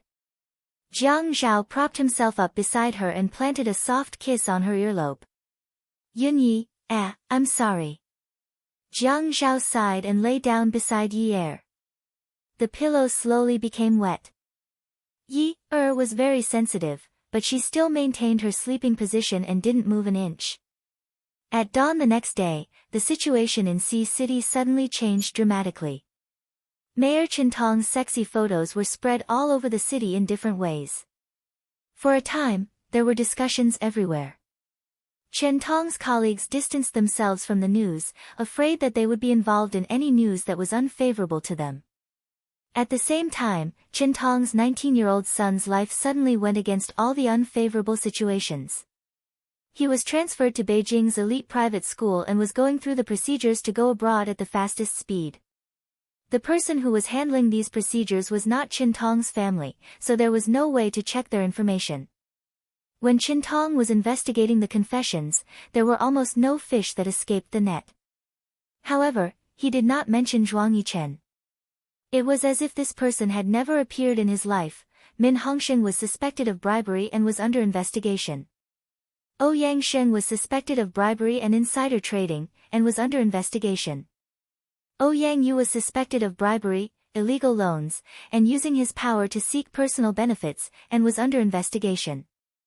Zhuang Jingren was suspected of bribery and money laundering, and was under investigation. Yun Hongwei was suspected of bribery, but because he was in a long-term coma, he relied on a large number of instruments and expensive drugs to sustain his meager life. The evidence was proven, and the investigation could not be carried out.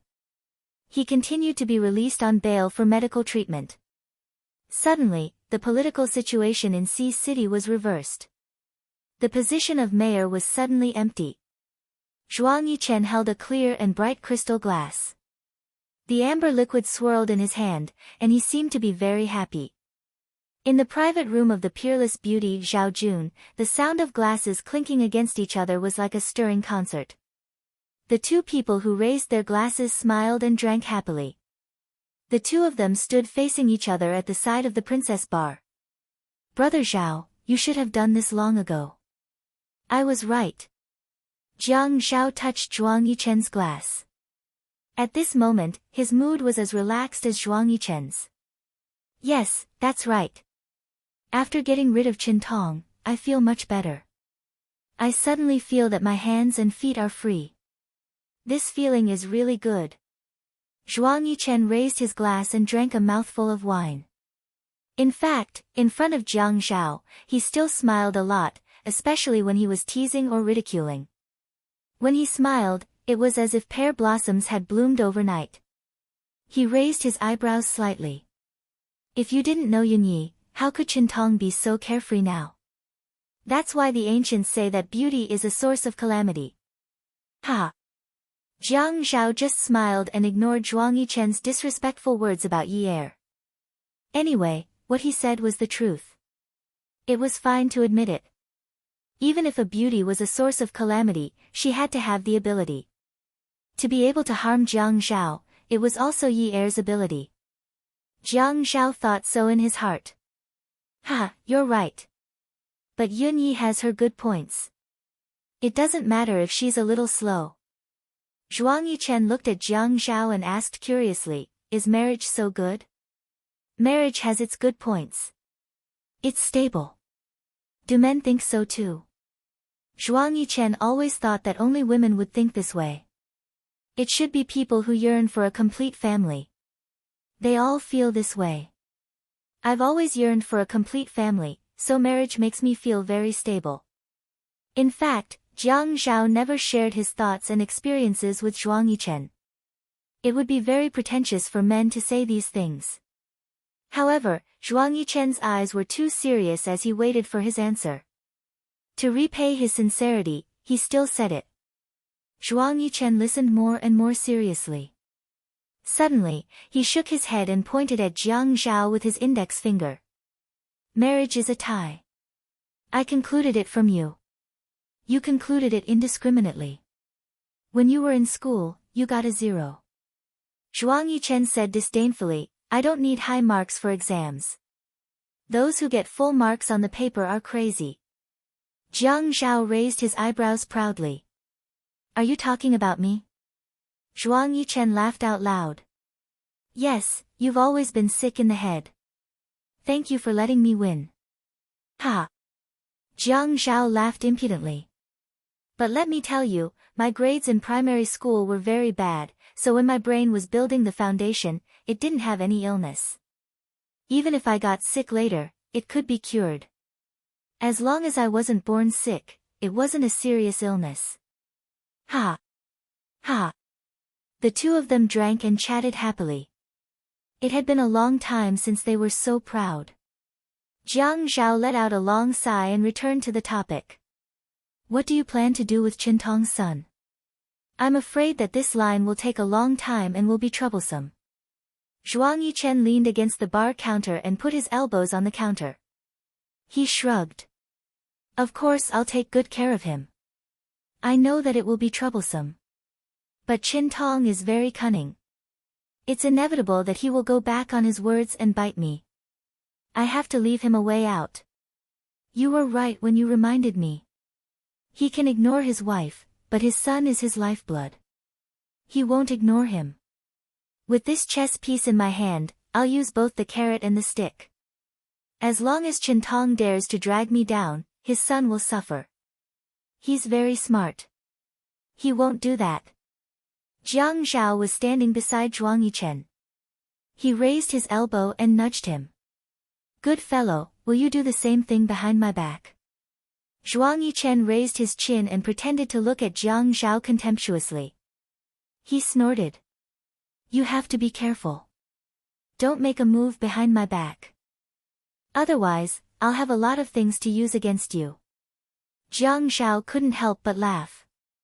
Of course, when I'm at my wit's end, I'll immediately pull you out and perish together with me. You have to be careful and protect me well. This is for your own sake. If we weren't brothers, I wouldn't have told you this secret, haha.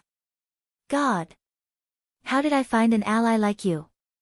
You're a bomb now. Zhuang Yichen seemed to be annoyed as he finished speaking. He smiled and poured Jiang Zhao and himself with a bottle of wine. Then, he knocked the wine glasses against each other. Cheers! For treating each other with sincerity and for dying together in the future. After Jiang Zhao's glass was knocked, he raised it. Cheers! For the sake of cutting off all means of retreat, for the sake of the possibility of being blown to pieces at any time in the future. The friendship between men, be it interests, morality, or an inexplicable mutual admiration and recognition, in short, not everyone could bear the title of brother. Jiang Zhao returned to the building. Li Ran seemed to be having a headache. His face was filled with wrinkles. What's wrong? Why are you so tired during working hours? Li Ran held his forehead. Boss, you are going to be the substitute mayor. It's hard on me. Oh. Jiang Zhao felt that it was quite interesting to meet a blockhead like Li Ran. Back then, he had fired Lu Cheng and wanted to find someone more honest. The old director of the Public Security Bureau had recommended Li Ran, saying that he knew his place. Moreover, great wisdom begets fools. If Li Ran's foolishness was real, Jiang Zhao really couldn't tell. If Dong Xuebing becomes the acting mayor, he will be the acting mayor in the future. The position of the acting mayor will also be different.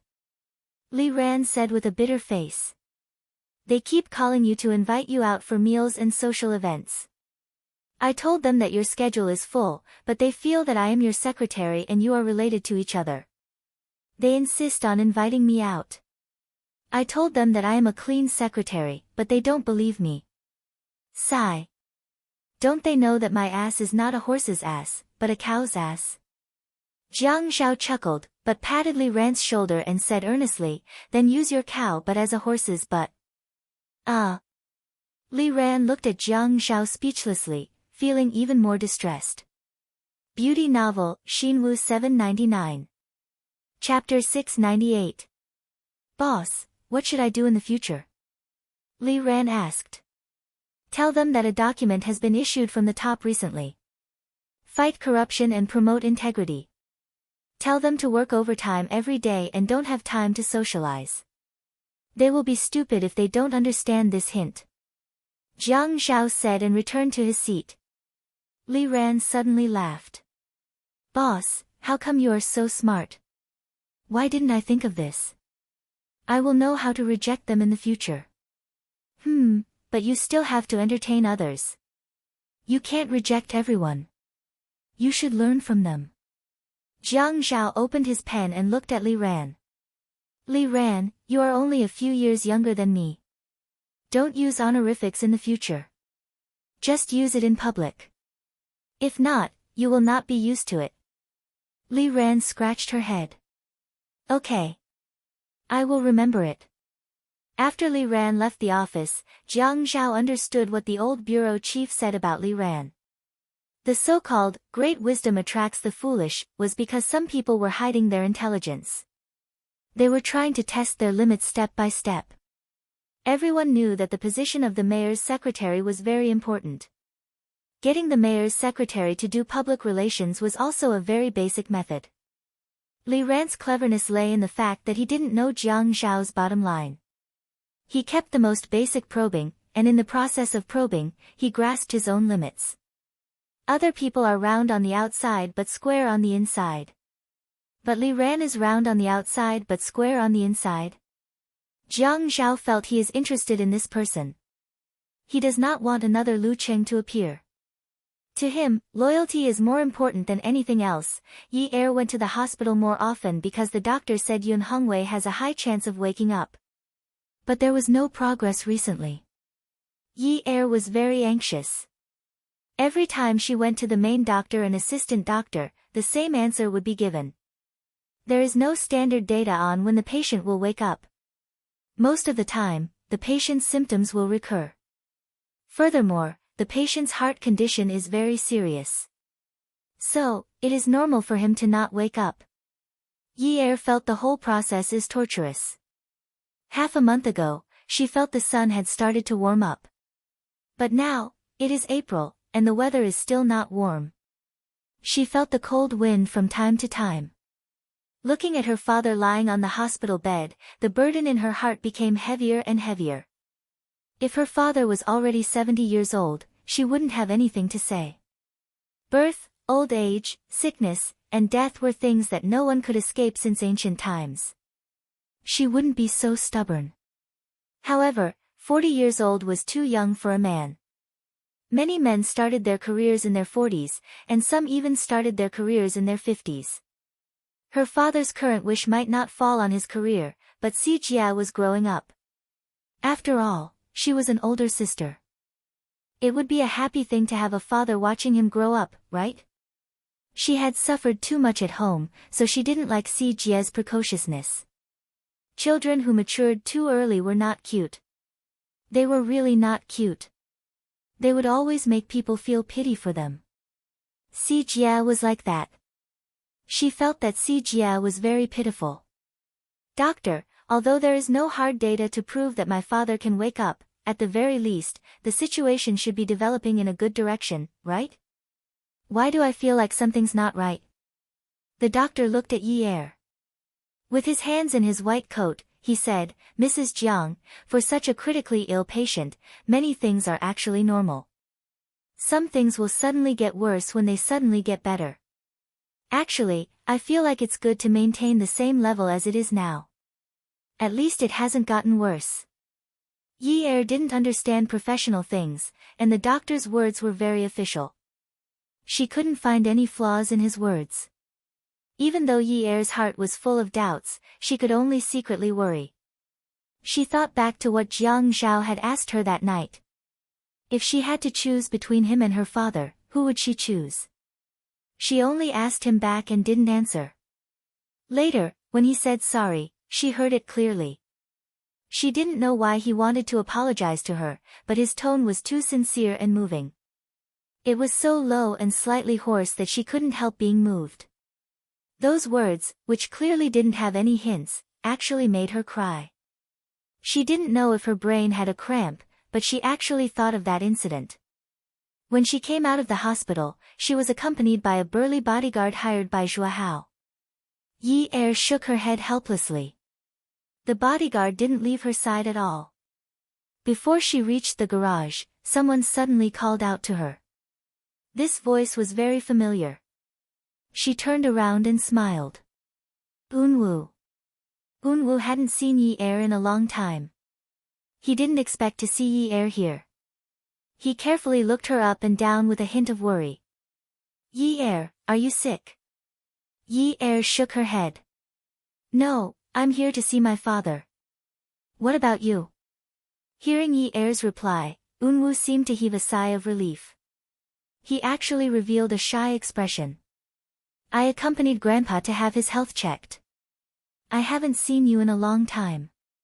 You're becoming more and more mature. After saying this, his face couldn't help but blush slightly. Feeling his face heat up, Unwu lowered his head. Mature? Are you saying that I'm old? Ha! Yi Er was a little happy to see Unwu, but she remembered what Jiang Zhao had said to her before. Jiang Zhao didn't like Unwu, and he didn't like her interacting with Unwu even more. Did all women have to lose their friends of the opposite sex when they got married? Even though she was a little reluctant, she still said to Unwoo, Unwoo, I have to go back early. Say hello to Grandpa Shi for me. I'll visit him another day. Unwoo was stunned. His hands at his sides opened and closed, but he finally nodded. Okay. After Yi-er turned around, Unwoo caught up with her after a few steps. He wanted to reach out to pull her, but in the end, he put his hand down and called out to her. When she turned around, he asked, Yi-er, is Zhao good to you? Yi-er looked at Unwoo. Looking at his clear eyes, she felt as if a flower had bloomed in her heart. In the end, her eyes curved into a sweet crescent moon. Him. He's very good to me. Unwoo was momentarily stunned. He hummed softly like a mosquito and smiled. You should go back early. I'll meet you guys for dinner another day. Okay. He looked at Yi-er's back as she walked further and further away. Her hair was tied back in a ponytail. When he first met her, it was dyed, but now it was mostly black. The yellow at the bottom was almost cut. Just now, she was in front of him. In this season, she was wearing a small white shirt and a thin cardigan. The color was the blue of the sky. The white around her chest and collar were exposed outside the blue cardigan. It was like a white cloud floating in the azure sky. That back was getting further and further away. Brother, are you crying? And handed him a handkerchief. Her voice was soft as she did not dare to disturb Unwoo. Unwoo took the handkerchief and turned around. I'm fine. It was fine. She said that she was very good. The word, good, came from her eyes. She did not have the sorrow she had when she was lying in the grass. She had her own happiness. He was just a passerby in her life. An insignificant passerby. Luckily, he was just a passerby. Luckily. And followed Unwoo into the hospital. Yang Yen was sitting in Yi-er's office. When he saw that Yi-er had returned, he stood up. The bodyguard's face darkened. Yang Yen gave him a friendly smile, but his words were a little sarcastic. Mrs. Jiang, I didn't expect you to hire a bodyguard now that you're a big shot. Jiang Zhao really treats you differently. Yi-er shook his head at the bodyguard, indicating that there was no need for him to chase her away. He walked past Yang Yen, raised his chin, and glanced at her contemptuously. Then he walked back to his desk. Thank you. It's not appropriate to talk about the love between husband and wife, but you insisted on helping me analyze it like this. I feel quite comfortable listening to it. The corner of Yang Yan's mouth twitched. Let me tell you. Don't think I don't know Jiang Zhao is behind this. If he is unhappy, he can come at me. Why did he have to harm my grandfather and uncle? Yi-er never cared about Jiang Zhao's work, and Jiang Zhao would not tell her the details of his work when he went home. However, the political situation in High City had changed so much that every family knew about it. Although Jiang Zhao did not take the initiative to admit that he was behind the Ouyang family's incident, Jiang Zhao had said that it would be a tough battle. He had to go all out to bring down his opponent, and this opponent must be Qin Tong. She did not know about other political matters, but she knew that Qin Tong was the mayor, and Jiang Zhao was the deputy mayor. Qin Tong had always been at odds with Jiang Zhao. It was not easy for Jiang Zhao to enter the standing committee. After Qin Tong fell and Jiang Zhao took over, he could successfully enter the standing committee. When Qin Tong fell, many big families would be implicated. The family Ouyang was the first to bear the brunt. They deserved it. But no one would be stupid enough to talk about the political infighting.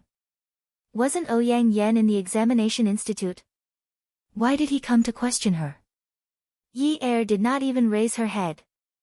The TV program was already in full swing.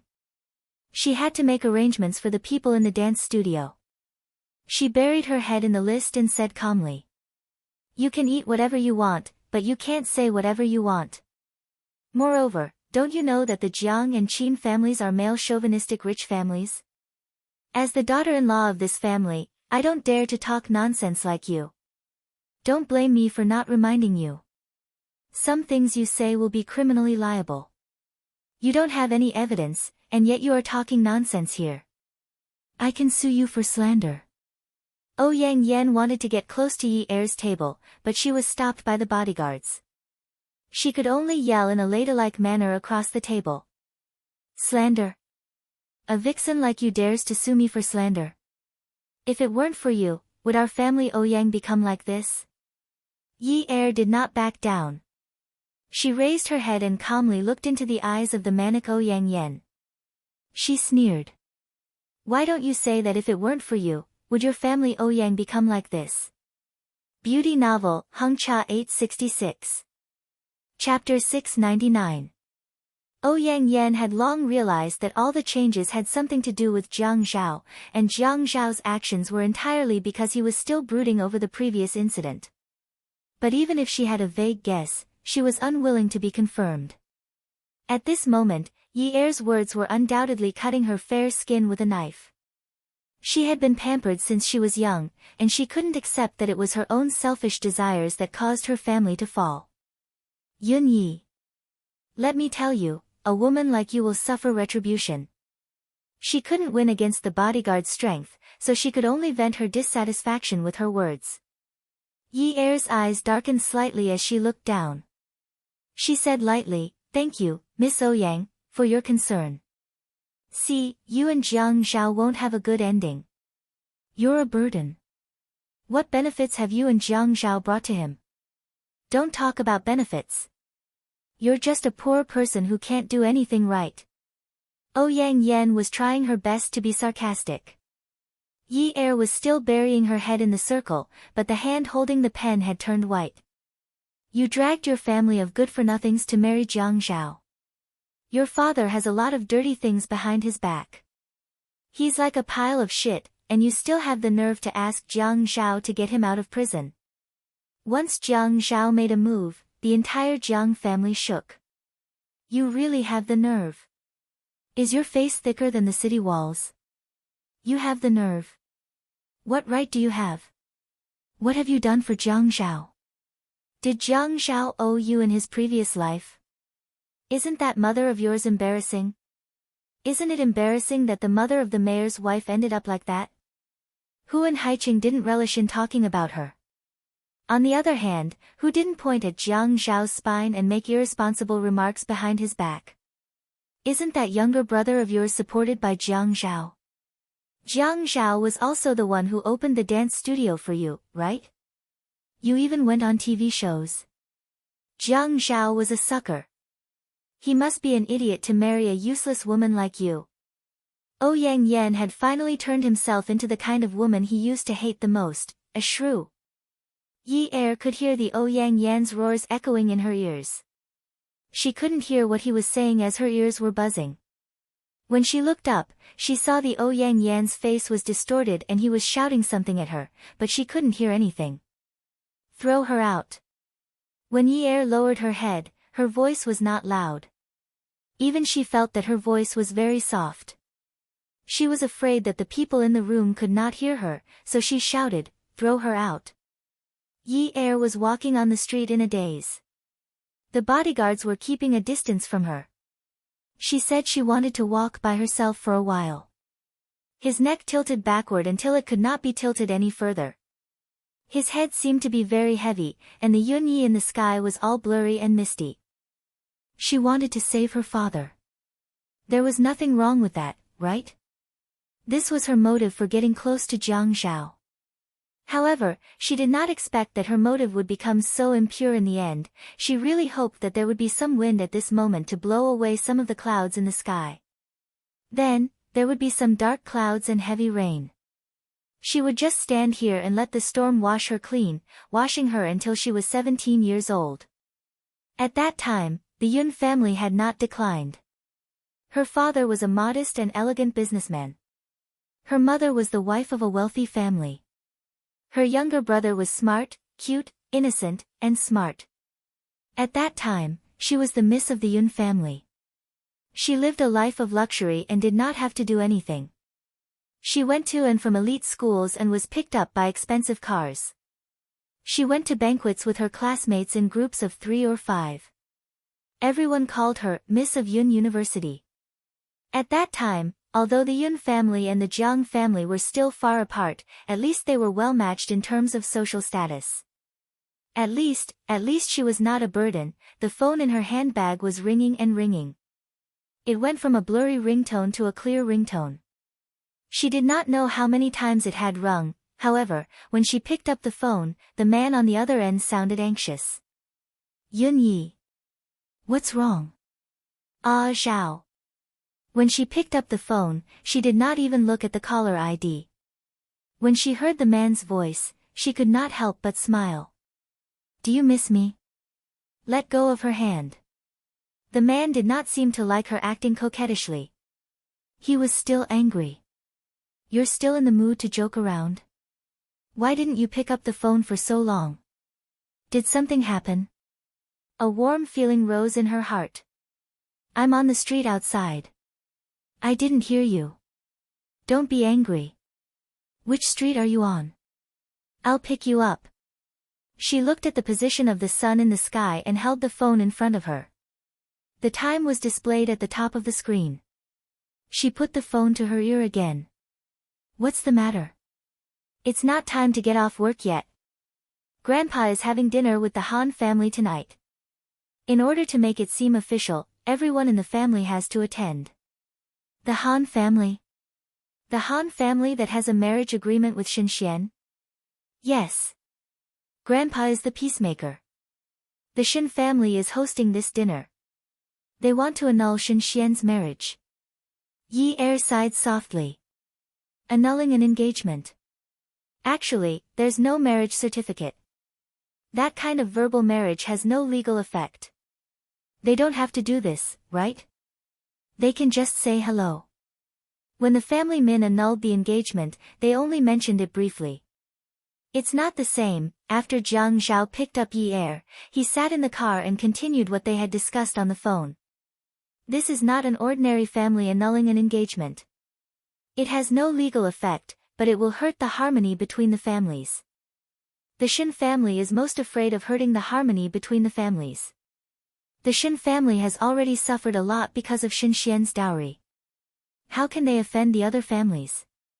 Yi Er's hand was still nestled in Jiang Zhao's dry and warm hand. She tilted her head and gazed at him. Her smile was full of admiration. Grandpa is really amazing. He can even meddle in this kind of matter. Jiang Zhao was driving with one hand. He squeezed the little woman's hand and stroked her fingers with his thumb. His gaze fell on the traffic in front of him. It was rare for him to be so calm. He smiled. He has no choice. The position is there. As the chairman of the Chamber of Commerce, he has his prestige. A person's position and responsibility are proportional. If he couldn't find a way to resolve the conflict between the families, how could he have been in this position for so many years? Moreover, this matter is beneficial to the Qin family. Yi Er didn't understand. Beneficial? The Shen family's 100 billion dowry can be given to the Pei family. It has nothing to do with the Qin family at all. Why do they have to run around and cause trouble? Jiang Zhao looked at Yi Er's interested expression. His eyes were full of love as he carefully analyzed the situation for her. He was afraid that he would miss out on some details that would be difficult for her to understand. After listening to Jiang Zhao's explanation, Yi Er finally understood why Qin Rongfang was so dedicated. If Shenxian could successfully marry into the Pei family and avoid the danger of going to jail, then the Shen family would naturally be grateful. And this matter was orchestrated by Qin Rongfang from the beginning to the end. From then on, the Qin family would have another powerful brother like the Shen family in Haicheng. In the past, although they lowered their heads and met face to face, they definitely couldn't be considered family friends. Now, it was different. And now, the marriage between Fei Yu and the Pei family was a foregone conclusion. The Qin family and the Shen family were even more related. In Haicheng, the Han family was indeed not to be underestimated. However, the Pei family in the south was the real prestigious family. It was natural that they wouldn't help the Han family because Shen Xian's chess game was already set. She could either marry into a vegetative state and accept punishment to atone for her sins or go to jail. There was no choice. Even if the Shen family was unwilling, they couldn't compete with the Pei family's power. After all, the incident happened in City Ji and not Haicheng. There was no room for negotiation. The chess game was already set. The Qin family was just doing a favor. Why would they bother to do something that was strenuous and unrewarding? The dinner that night didn't become friendly because of Qin Rongfang's prestige. Instead, the smell of gunpowder was quite strong. This gunpowder wasn't from the Shen family, but from the Han family. In the super luxurious room of Haiyu restaurant, the oxygen in the air was getting thinner and thinner. There were 2 tables. The elders and the parents, as well as the main cause of the incident, sat at one table. The juniors like the grandchildren sat at the other table. It seemed dispensable, but it symbolized the importance of the Han family. Old Master Shen and Shen Xiong had actually hinted many times about breaking off the engagement. However, Han Qiang didn't agree no matter what, so Old Master Han didn't agree. Once this matter came out, what Han Qiang couldn't accept the most was that Shen Xian was forced to marry a vegetative state after breaking off the engagement with him. No matter what, he wouldn't break off the engagement. Even if the sky fell, he wouldn't do it. Qin Rongfang didn't expect Han Qiang to be so stubborn. A few elders tried to persuade him, but it only made Han Qiang angrier.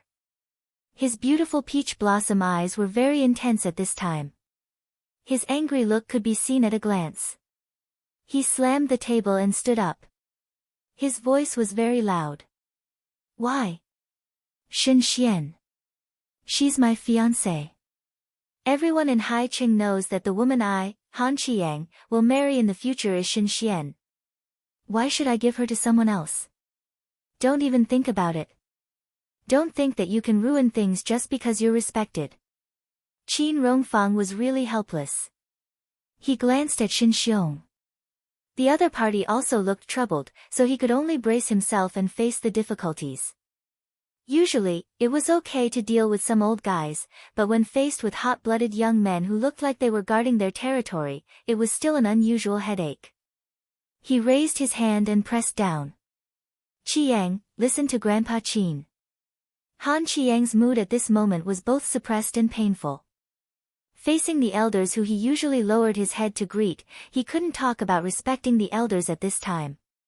He only said arrogantly, talk about what? There's no talk. There's no discussion about giving in to my wife. I'm going to Ji City now. I must bring Shen Xian back. Jiang Zhao calmly picked up the food with his chopsticks and put it into Yi Er's bowl. As if he didn't hear the argument at the table behind him, he put his left hand on Yi Er's leg and rubbed it. He said gently, if you don't eat something now, you'll definitely be hungry later.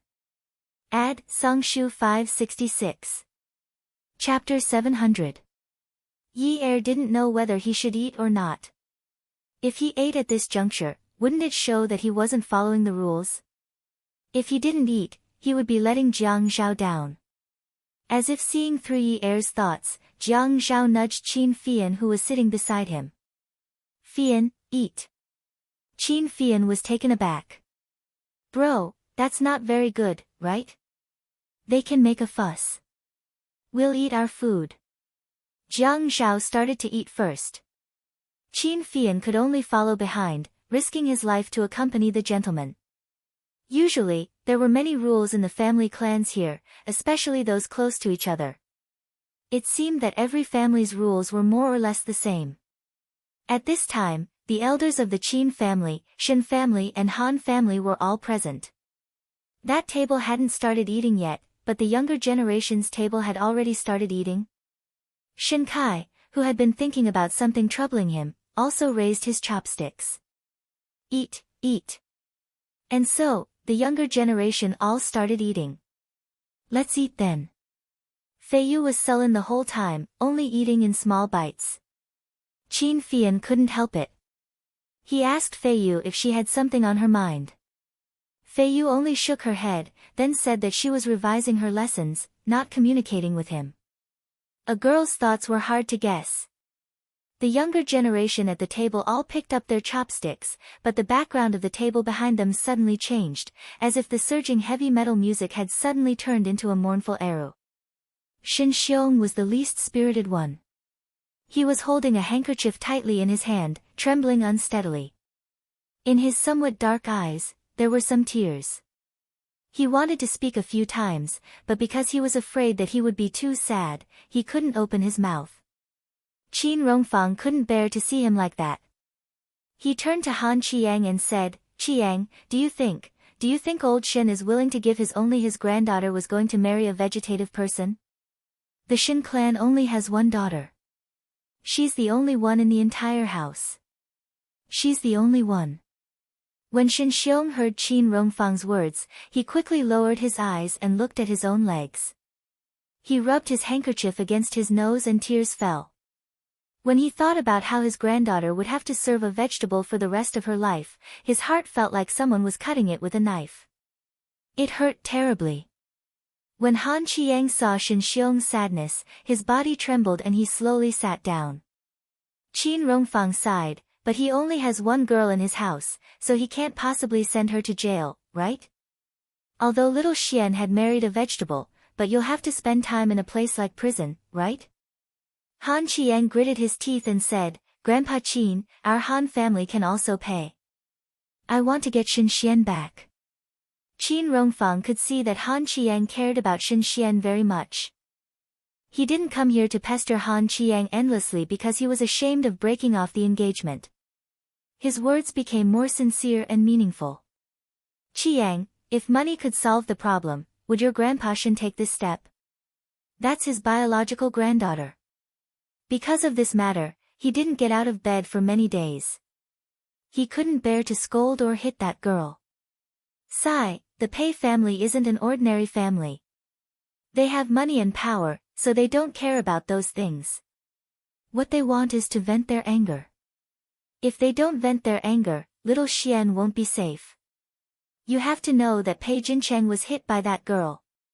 It's a fact that the back of his head was injured, and it's also a fact that he's in a vegetative state. She deliberately hurt him and caused serious consequences. This punishment isn't light. You like her. At this juncture, only her safety is the most important thing. Nothing else is important. Han Qiang left before the dinner officially started. Before he left, he agreed to break off the engagement. In Ji City, the Pei family was quickly preparing for the wedding. Pei Li spent a lot of money to hire a wax figure master to make 6 wax figures of Pei Jincheng. They were to be used in 4 different poses for the wedding photos, one for the church wedding, and one for the Chinese traditional costume at the wedding banquet. Shen Xian had just wiped Pei Jincheng's body with water and helped him put on his clothes again. She was sweating profusely. Before she had time to rest, she was called to try on the wedding dress again. During this process, she didn't say that she was tired. She also knew that there were some things that could be done by a nurse or a servant, but Pei Li wanted her to do it personally. She knew that the Pei family was venting their anger. She had to make up for her mistake. Her moment of anger ruined the happiness of 2 families. She knew it all. Since she was young, there was no one thing that made her understand this word so deeply. It was too late to regret. The me in the end. Although it was too late to regret it, she could only have no complaints. She didn't go to a high-end custom-made wedding dress shop to try on the wedding dress. Instead, the wedding dress shop brought all the wedding dresses to the Pei residence and sent them to Pei Jincheng's garden, Wudong Yuan, for Shen Xian to try on. There were wax figures photos placed in front of Shen Xian. According to the man's clothing style and color in the photo, she chose the most matching wedding dress. There were 6 photos in her hand. Shen Xian couldn't help but be a little absent-minded. This man was really good-looking. If outsiders knew that such an outstanding man was beaten into a vegetative state by her, would those women who adored him when she went out in the future? Would he die without a complete corpse? Fei Yu was in a bad mood. Qin Fian hugged Fei Yu and coaxed her. Little you, smile for your brother. I won't be reserved if I smile too much. Fei Yu still didn't seem to be energetic. He smiled and continued to tease her. What do you want to play? Tell me. I'll take you. I want to go home and sleep. I have an exam tomorrow. Qin Fian felt that he was being ignored. Fine. Let's go home. He stood up and said to Jiang Zhao. My little ancestor wants to go home. My little ancestor wants to go home. Jiang Zhao pulled Yi Er and stood up. Let's go. Let's go together. They should also leave. The few elders stayed behind to continue the discussion. When they just left Haiyu restaurant, Jiang Zhao's phone rang. He frowned. It was a call from the doctor at the hospital. He answered. Dr. Zhao, why are you calling so late? Before he could finish, the person on the other end of the phone said. Mayor Jiang, you need to come to the hospital immediately. The patient's condition suddenly worsened. Her heart rate suddenly became weak. I'm afraid she might not be able to get through this. Jiang Zhao's face darkened. Yi Er, who was beside him, had stood on his tiptoes to eavesdrop on Jiang Zhao when he heard the words, Dr. Zhao. At this time, his legs went soft, the car sped through the hazy and chaotic night. Yi Er didn't say anything. She appeared to be very calm, unusually calm. Jiang Zhao took a deep breath for a long time before he dared to exhale. His mind was filled with uneasiness, and his brain was in a mess. When they reached the hospital, Jiang Zhao ran faster than Yi Er. He was worried about something. Yi Er was still sitting quietly on the bench along the corridor. She looked at Jiang Zhao, who was pacing back and forth in front of her. She smiled. Zhao, sit down for a while. It's okay. Don't worry. When Jiang Zhao saw Yi Er's smile, he felt a sharp pain in his heart. He did not know why Yi Er's smile was like a poisoned arrow. Her face was pale, and her lips were drained of color. Her hands were gripping the sides of the seat so tightly that it felt like she was going to break the seat. Her hair was a little loose, and it looked like she was really, really hurt. But she was smiling at him as though she was comforting him. It was just like in the past, when she had to please him even though she was hurt. Jiang Zhao felt like something was wrong. That strange feeling rose and fell in his chest like a huge wave crashing against his heart. The winds suddenly blew, and the waves crashed against him. He was in so much pain that his willpower almost couldn't withstand the huge impact. Yunyi, Jiang Zhao pulled up his trousers and squatted down in front of Yi Er. He called out in a low and hoarse voice. He pried her hands off the sides of the seat and held them in his palms. Yunyi, don't be like this, Zhao, what's wrong? I'm telling you not to worry. My father will be fine. Yi Er's eyes were curved. Under the light of the corridor lamp, the light in her eyes was even brighter. Her eyes were watery, and the corners of her mouth were curved into a gentle and lovely curve. She pulled her hands out of Jiang Zhao's large hands and stroked his eyebrows, nose, and lips. Every stroke was synonymous with handsome. She loved it so much. Really, she loved it so much. Sometimes, she felt like she was going crazy. She loved him so much. After being scolded by the Ouyang Yan, any self-respecting woman would be ashamed. But she couldn't help it. She loved him so much. Yes, it'll be fine. The man grabbed the woman's trembling hands, wrapped them, and pressed them against his face. He didn't even dare to believe it himself, but he firmly captured the woman's gaze and told her that it would be fine. Yi Er nodded slowly. She looked at the man squatting in front of her. His body swayed back and forth as though he was swaying very easily. But the voice that came from the bottom of her heart was bitter. Zhao, do you like children? I do. What about you? I'm still a child myself, but I quite like children. My little brother, he's so cute, isn't he? He was even cuter when he was young. When my mother gave birth to him, I was already 10 years old. He was just a little bit old. I still remember it. Really, he was just a little bit old. The first person my little brother would call wasn't Daddy or Mommy. The first person he would call was Big Sister. Yi Er's face broke into a smile. Her gaze was reminiscing about the past as she drifted away. Jiang Zhao squeezed Yi Er's hands, forcefully suppressing the surging uneasiness in his heart. Si Jia is very cute. Our future children will be very cute too. Grandma said that you gave birth to a girl. I like it very much. Yi Er nodded. Once, twice, faster and faster. It was as though the tears in her eyes couldn't stop. Welfare, Hengcha 866. Chapter 701. Yunyi, I'm sorry, I'm sorry. He put his hand to his lips. He didn't know how inappropriate his words were. He lowered his head and muttered repeatedly. Hearing this apology again, Yi Er's heart trembled violently. She shook her head. She wanted to distract herself, but the face in front of her was her husband, and then her father. That sentence hovered in her ears. Who are you going to choose? Who are you going to choose? Seeing the obvious self-blame in his eyes, who are you going to choose? Thinking of her father struggling on the verge of death, who are you going to choose? Sigh, I'm sorry, I'm sorry. In the past, he would still discuss her father's case with her.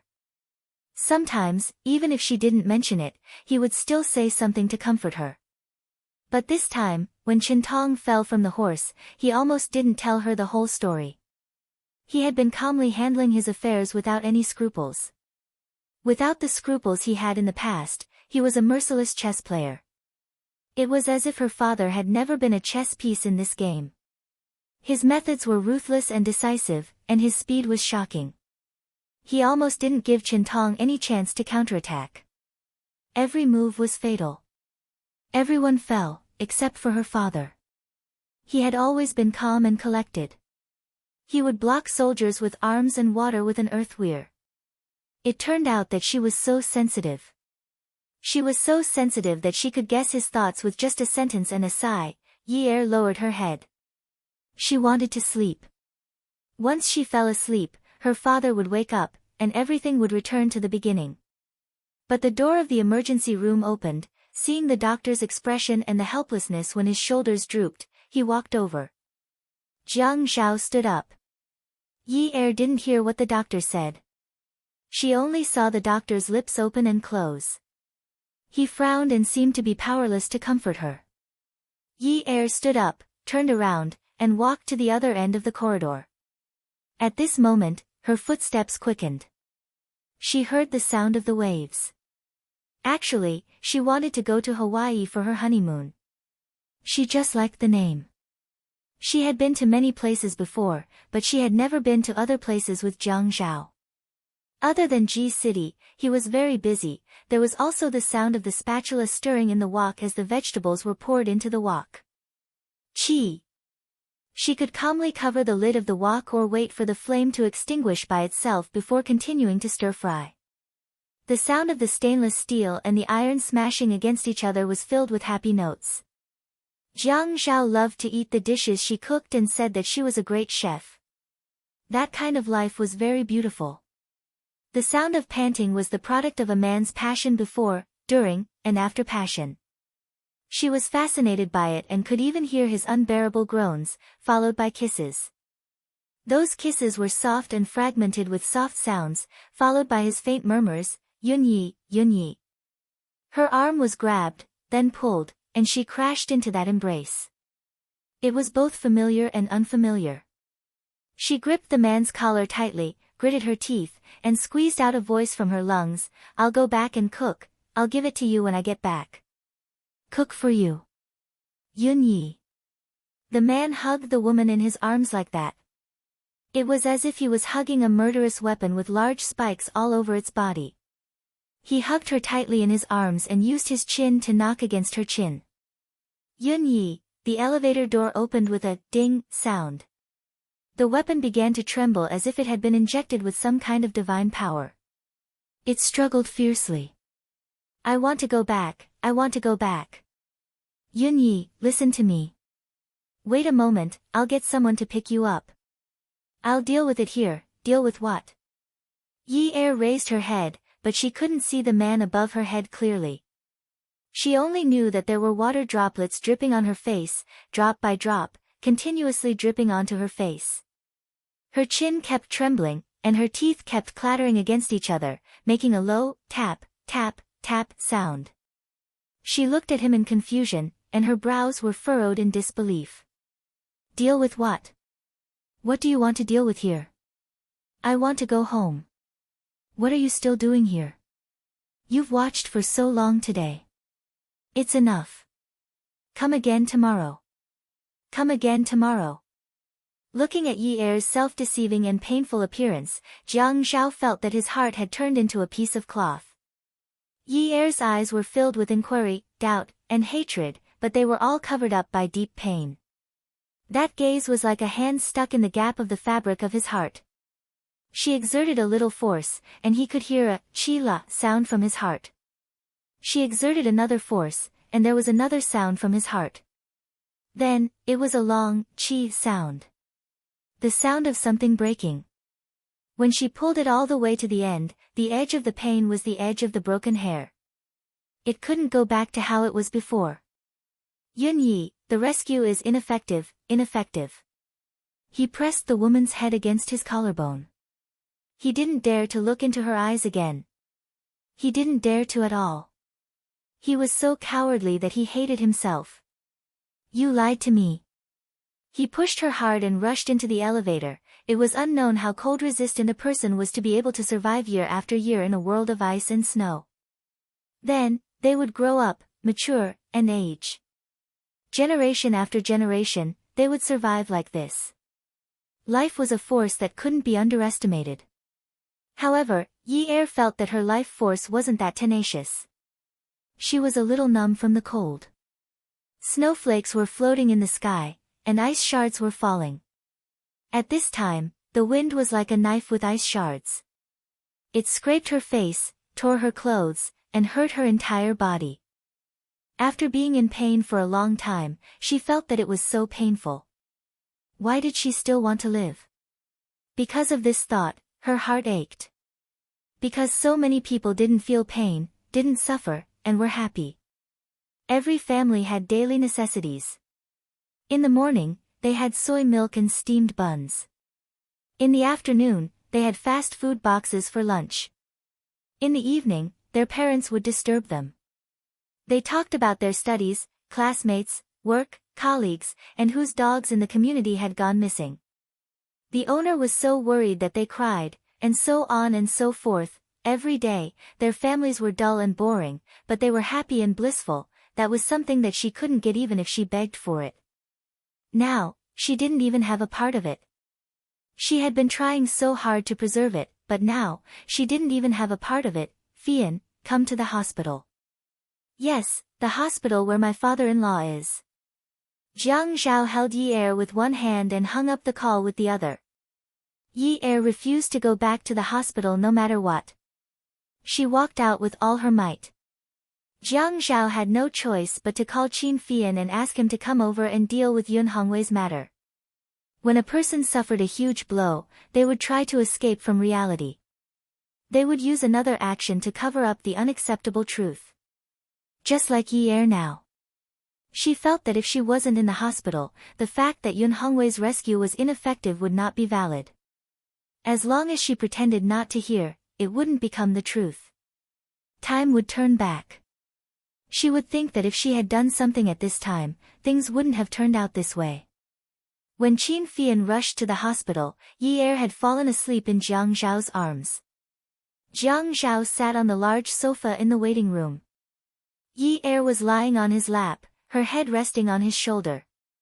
Her long legs were placed on the sofa. This position wasn't comfortable to sleep in, but it looked like she was still asleep.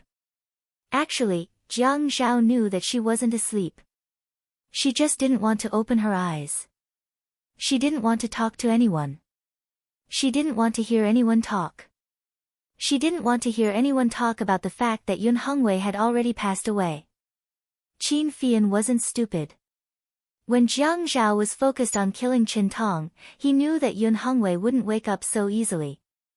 Otherwise, if Jiang Zhao cared so much about Yi Er, how could he ignore Yun Hongwei's situation? After all, it wasn't easy for him to get medical parole. There were already people criticizing him. Qin Tong's family involved Yun Hongwei. The Qin and Jiang families had analyzed this before. That was why they had been slowing down their actions or not taking any action at all, waiting for the matter to die down. Since everyone understood this logic, how could Jiang Zhao not understand it? But he had attacked his opponent ruthlessly at this juncture. This meant that he didn't have any worries.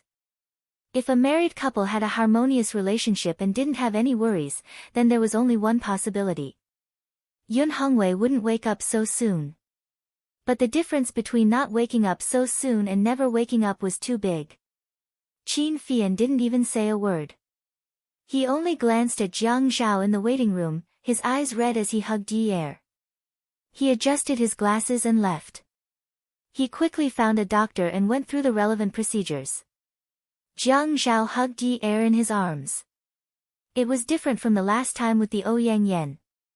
At that time, she was forced to be in his arms.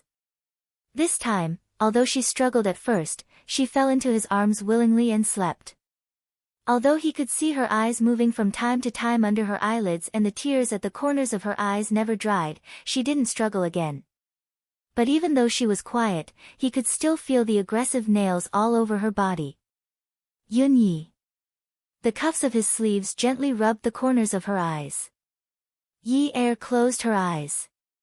After hearing this, the corners of her mouth moved slightly. She moved in the man's arms and leaned in. It seemed that she didn't find the right position, so she simply shrank down and rested her head on the man's lap. Her body curled up, and her face buried in his stomach. She sobbed and choked. "I'm a cloud. I float here and there. I don't have a fixed place. I'm just a cloud. Now, I feel that my surname is Yun. It's so sad." Her low voice was just like her words. It was so sad. In an instant, the clouds started to rain, wetting the man's clothes. Jiang Zhao didn't know how to catch this cloud. Betrayal could be corrected, forgiven, and found evidence to clear his name. But what about the revenge of killing his father? He held her hand and didn't dare to let go for a moment. The pain continued to spread. He tilted his head and looked out the window. It was already night time, and there were no clouds in sight. It seemed that there was no hope left. The man's voice was hoarse as if he was complaining. "Yun Yi, you're a cloud, but in my sky, you're the only cloud." Attention, Xinwu 799.